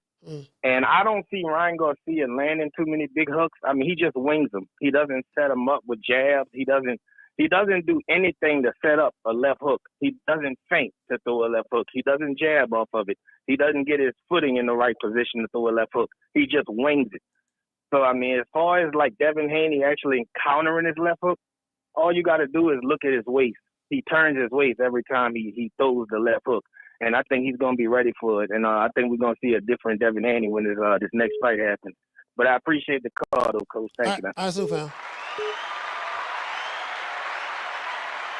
Yeah, it's just the one thing about me, fam. I'm just gonna be honest.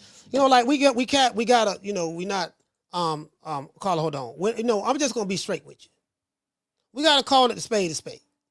You know, it is what it is. You know, I can't look you guys in the face on this camera and just lie to y'all like that. Like, let's just be honest. We gotta be honest. You know, if you hate Devin Haney, there's nothing wrong with hating Devin Haney. I'm not tripping. You know, or you hate Ryan Garcia, I'm not tripping.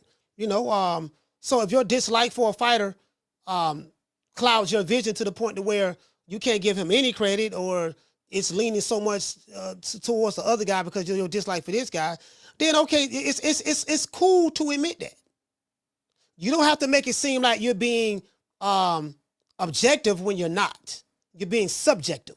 You know, so just be honest with it. That's all I'm saying. Just be honest with it. That's all. Carla, what's your name? You called from? You're the last call. It's Jasper for Atlanta. Jasper from Atlanta, talk to me. Yeah, so what I want to say is, number one, there is more pressure on Ryan Garcia, I would say, within his head. But I think, like what you said, perception-wise, media-wise, they don't put that pressure on him like they put it on Haney. But I know deep down inside, I know he going through it, you know, Ryan Garcia. Number two, and I always say this, man, whatever you don't know will always hurt you. Mm-hmm. So for all those and the Osterine and the left hooks, yeah, that's great. That's cool. But we done seen fighters, and that's the problem. We done seen fighters go through wars, and the fighter that we thought was going to win end up not winning. Mm-hmm. Munguia just lost. No one thought Munguia was going to win. But he lost. Yeah, he got knocked out by a pillow fisted dude. Exactly. So the reason why I'm saying this is that I want the audience to understand. Just because Haney was taking left hooks, which I get it, I done seen some of my favorite fighters take a lot of damage and things but that's a part of the fight game. The one overwhelming fact is that the dude was cheating. That's it. So once we know that, we could just say, let's start over and let's run the fair fade. Okay, bottom line, I don't care what nobody say. What you don't know can always hurt you. Mm. And my last thing I want to say is this: Devin Haney. Now you already hear the retractors. Oh, all Devin Haney gonna do was this. But what they were saying before, oh, Devin Haney should have been focused. He should have fought his type of fight. Yeah. Well, guess what, audience? Now he getting ready to probably fight his fight, and now y'all ain't happy now. Well, you see what I'm saying? Like when he didn't fight his. Go ahead. No, go ahead. I'm gonna let you finish. I'm gonna let you the last call. Go ahead. Yes. When he didn't fight his fight, everybody was complaining. Now that he's potentially gonna fight his fight, people are still complaining. Oh, he ain't gonna do nothing but pop shot and be on the outside okay. But what does that got to do with anything? Either you want him to be, but it's the hate, and that's just all it is. That's all I'm gonna say, Coach. It's just the hate, man, and it's sad. All right, shout out to Jasper, man. ATL, stand up, salute, brother. Thank you for calling. Yeah, I mean, you know, again, if you if you hate Devin Haney, there's nothing wrong with that, fam. I mean, just be honest with it. You know, just be honest with it. Look, man, I hate the nigga. Ain't nothing he can do right. I don't think he gonna win. He don't stand a chance. He's sorry. You know, I don't really care nothing about him anyway. And you know, who cares if Ryan got you get what I'm saying? Just admit it. Just admit that. And there's nothing wrong with being honest. Nothing wrong with being honest. You know what I mean? There's nothing wrong with that, fam. It is what it is. Carla, what's your name? You calling from? You the last call. Jamie from New York. Jamie, this your second time, right? Yes, sir. 2 times. Coach, yes, sir. I feel that between the two fighters, Haney is a better fighter if I were to pick. I mean, he's the most accomplished. It's obvious. The thing, but you know what happened to him, Coach, that remember when he said that he was gonna beat this guy out of boxing, a C-level fighter. Yeah, I remember right? that. And then he got his ass beat and embarrassed. You know, it was a tough loss. You know, it was a bad loss. So, but Ryan also fucked up. You know, testing positive, not making weight, which he paid, but still, that's fucked up, bro. You know what I'm saying? That wasn't the agreement. But again, I know I feel that Haney needs Ryan more, being that Ryan is the most popular fighter, and you know, being that he got embarrassed, he needs to redeem himself by a big win, coach. It has to be big, bro. You know, it can't be a boring fight, bro. And if he loses, I understand what Curtis from Long Beach was saying. Respect to him. I like that call. But you know, losing to 2 times to one guy don't mean shit. But it's a bad look, bro. You can't lose to this guy who's like walking around like, you know, he's a fucking joke, man. You know what I'm saying? Nobody respects Ryan Garcia, to be honest with you. But he beat that kid's ass. I don't know if he has his number or not. We're gonna see. But the thing is, bro, coach, again, you know, you gotta fight a smart fight, bro. You know what I'm saying? Use your job, fight the way you used to fight, man. The thing is, coach, remember you were saying that they were blaming you that he got his ass beat because you were talking to his father or something like that, and you know, they brought it to Ryan Garcia. You know, that was seriously the wrong fight, bro. You know what I'm saying? From round one, you know, the boy was getting his ass beat, bro. But you know, Haney again, I don't know if he loses, what happens to him.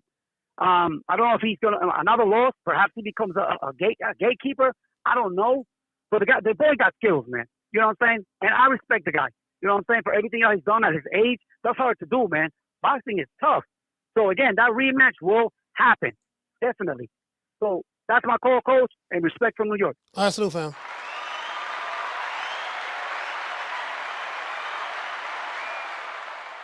Shout out to Ray Davis. Hey, okay. Dropping that quarter of a bam dub on your boy. Hey, Super chat received. Playtime's over, boy. Ray say funny. Willie Moses was supposed to be the first black baseball star, but that bat Bobby used on Bill was stolen out of his equipment bag. Okay, all right. Shout out to Guerrero 25, 25. Hey, okay. Dropping that quarter of a bam dub on your boy. Hey, Super chat received. Playtime's over, boy. What to say, fam? We say Haney is going to be PTSD on left hook. That Ryan, he said that Ryan going to hit him hard with something that he won't be thinking of, like the body shot to Campbell. Okay, I see what you're saying. You're saying if he get hit with that left hook, he may end up having flashbacks and maybe going to survival mode or something of that sort. I mean, that's a possibility, to be fair. Down from the bar, there's a platform stage. People pimping, sharp as razor blades. Yeah. No, I wasn't saying. To be fair, wasn't nobody really blaming me, but I blamed myself. I said, you know what? That's why I played that phone call. I said, man, I'm the one that called Bill Haney. And told him, look, man, we can't be doing that tap grab, that tap.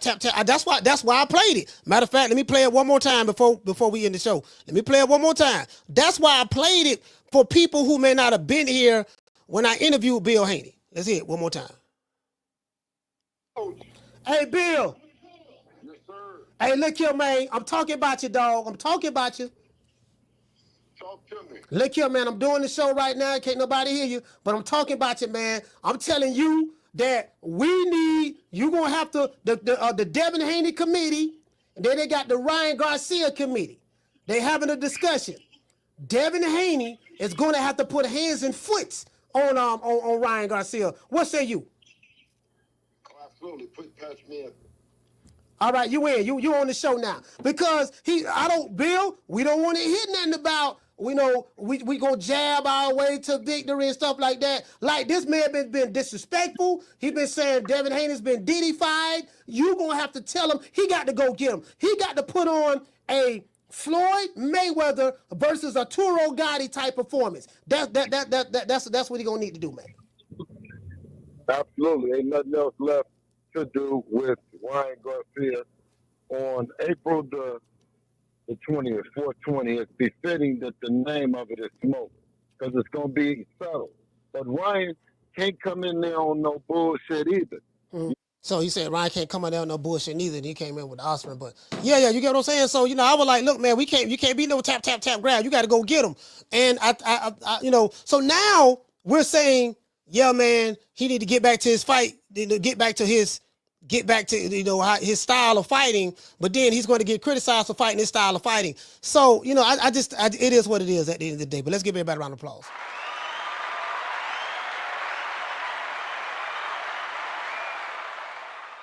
Shout out to Ron J. What did he say? He said, remember the other day you said the eyes, Devin Haney has to see it coming. Yeah, Devin has to see it coming.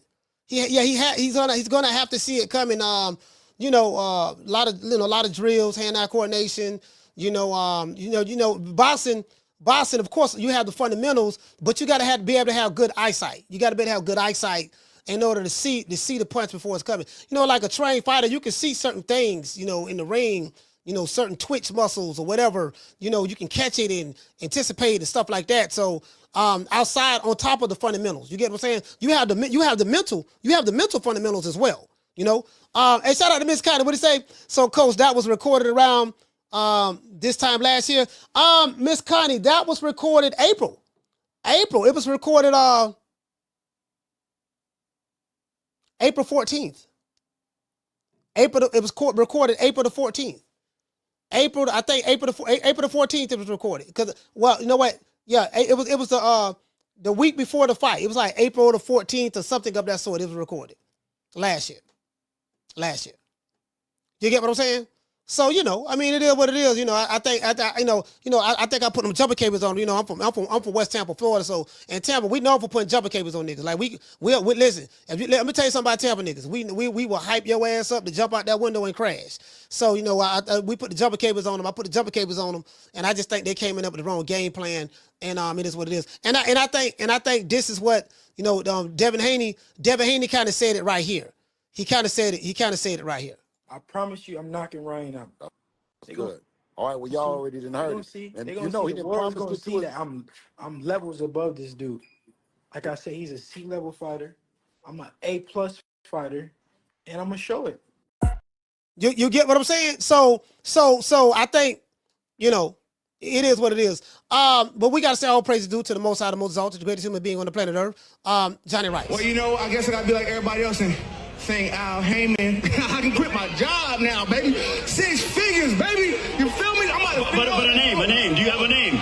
Oh, nah, I ain't got no name, Name them names, man. They know who they is. Name them names, please. The names need to be named. They know who they is. The Mexican monster. Yes, sir. It is what it is, man. Shout out to all of the super chatters, man. Everyone who supported the show. Shout out to everybody on X. Let's see. Shout out to super chatters. Shout out to Guerrero. Guerrero. You know what I mean? Shout out to Ray Davis. Shout out to Sean from the Heights. Shout out to Big Dog Willie. Shout out to MAW. Shout out to Muktube University. Shout out to my main man Drew. Shout out to Jason, follower of Christ. And shout out to Swift 718 for becoming a member. Let's give the cash appers, the super chatters, and the members a round of applause. Yeah, I mean, it is what it is, fam. It is what it is, man. Nigga, when my name come up, respect it. Let's go. Stop playing with my fucking name. I'll drill y'all. Stop playing with my name. I ain't gonna say it no more. Put some respect on my name. Boy, I ain't gonna sit here and lie to you, boy. We gonna have some fire shows this week between tomorrow. And we had over 700 a day between here and X. So, X, we popping on X now, doing our thing from the live show standpoint. We're only going to get bigger because I'm going to put more money back into the channel. So there going to be some things y'all going to be noticing that's different. We finna kill it. We finna kill it this year. I can promise you that. I got the bread, so we're going to put it right back into, I'm going to put it right back into my channel and make some things happen, Now, I am the #1 contender. I'm tired of James the Poodle, Grim Reaper, whatever you want to call himself, ducking me. All right, I'm tired of man driving around town in 8 Rolls Royces. He ain't fought nobody. I'm still in a broham. Whole lot of these niggas got estrogen.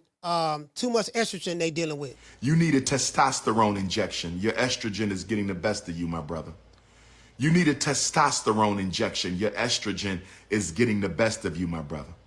You are part of the estrogen-based anti-masculinity movement. Stop worrying about me with no shirt on. You are part of the estrogen-based anti-black masculinity movement. I just came from the beach in St. Croix. I took a dip with the ancestors. Is that all right with you, Negropean? I just took a dip with the ancestors. Is that all right with you, Negropean? I just took a dip with the ancestors in the ocean of St. Croix. Is that all right with you? Stop worrying about me and no shirt. Somebody get that brother some testosterone. Somebody get that brother some testosterone. His estrogen levels are a bit too high. Estrogen levels are a bit too high on YouTube. Yep, that's right. I'm running things. I'm running things. Cream corn. That's why they call me that. Smooth. I got more measure for your pleasure. Stick with me, baby. I'll have you farting through silk. And let a nigga mess with me. I'll jump on him. All 93 pounds of pure dynamite.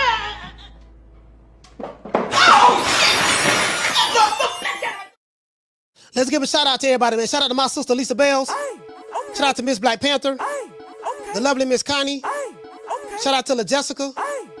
Bless 365. Shout out to Green Eyes P. Shout out to my sister Tegra. Shout out to TR. Shout out to Drew.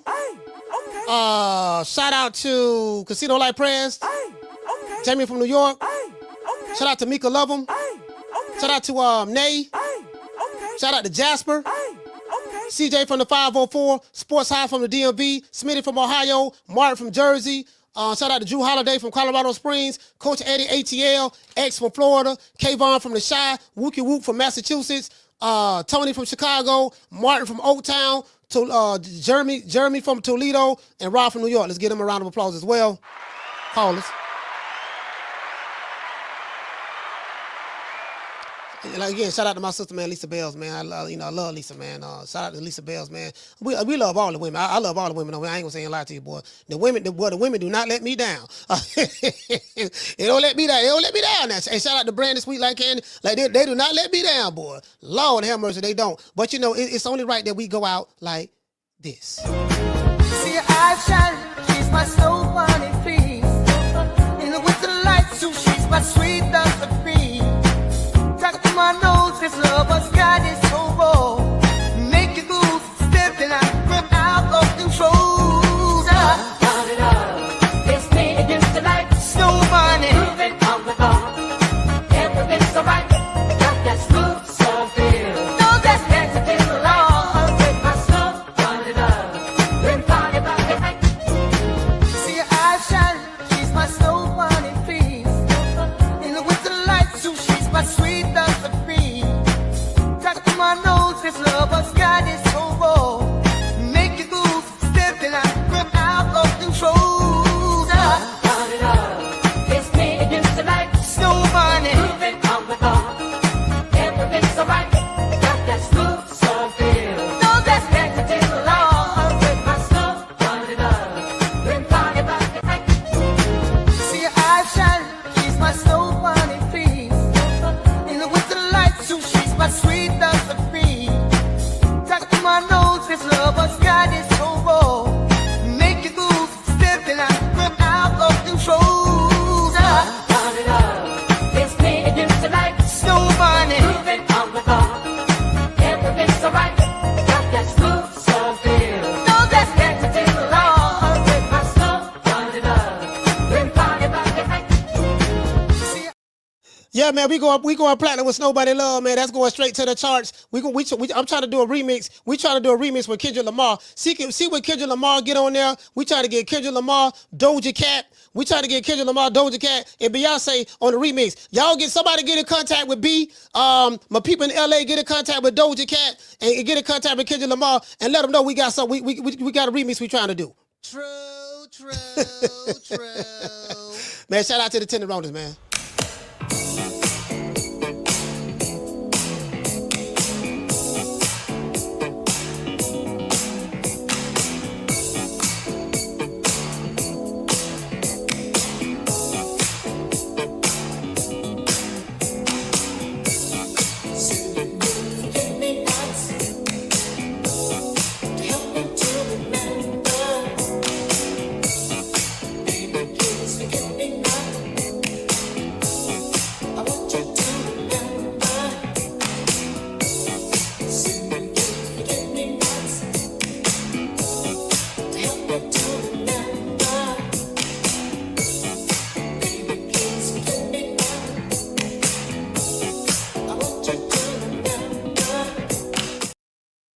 Yeah, man. Shout out to Marta King Boxing. True.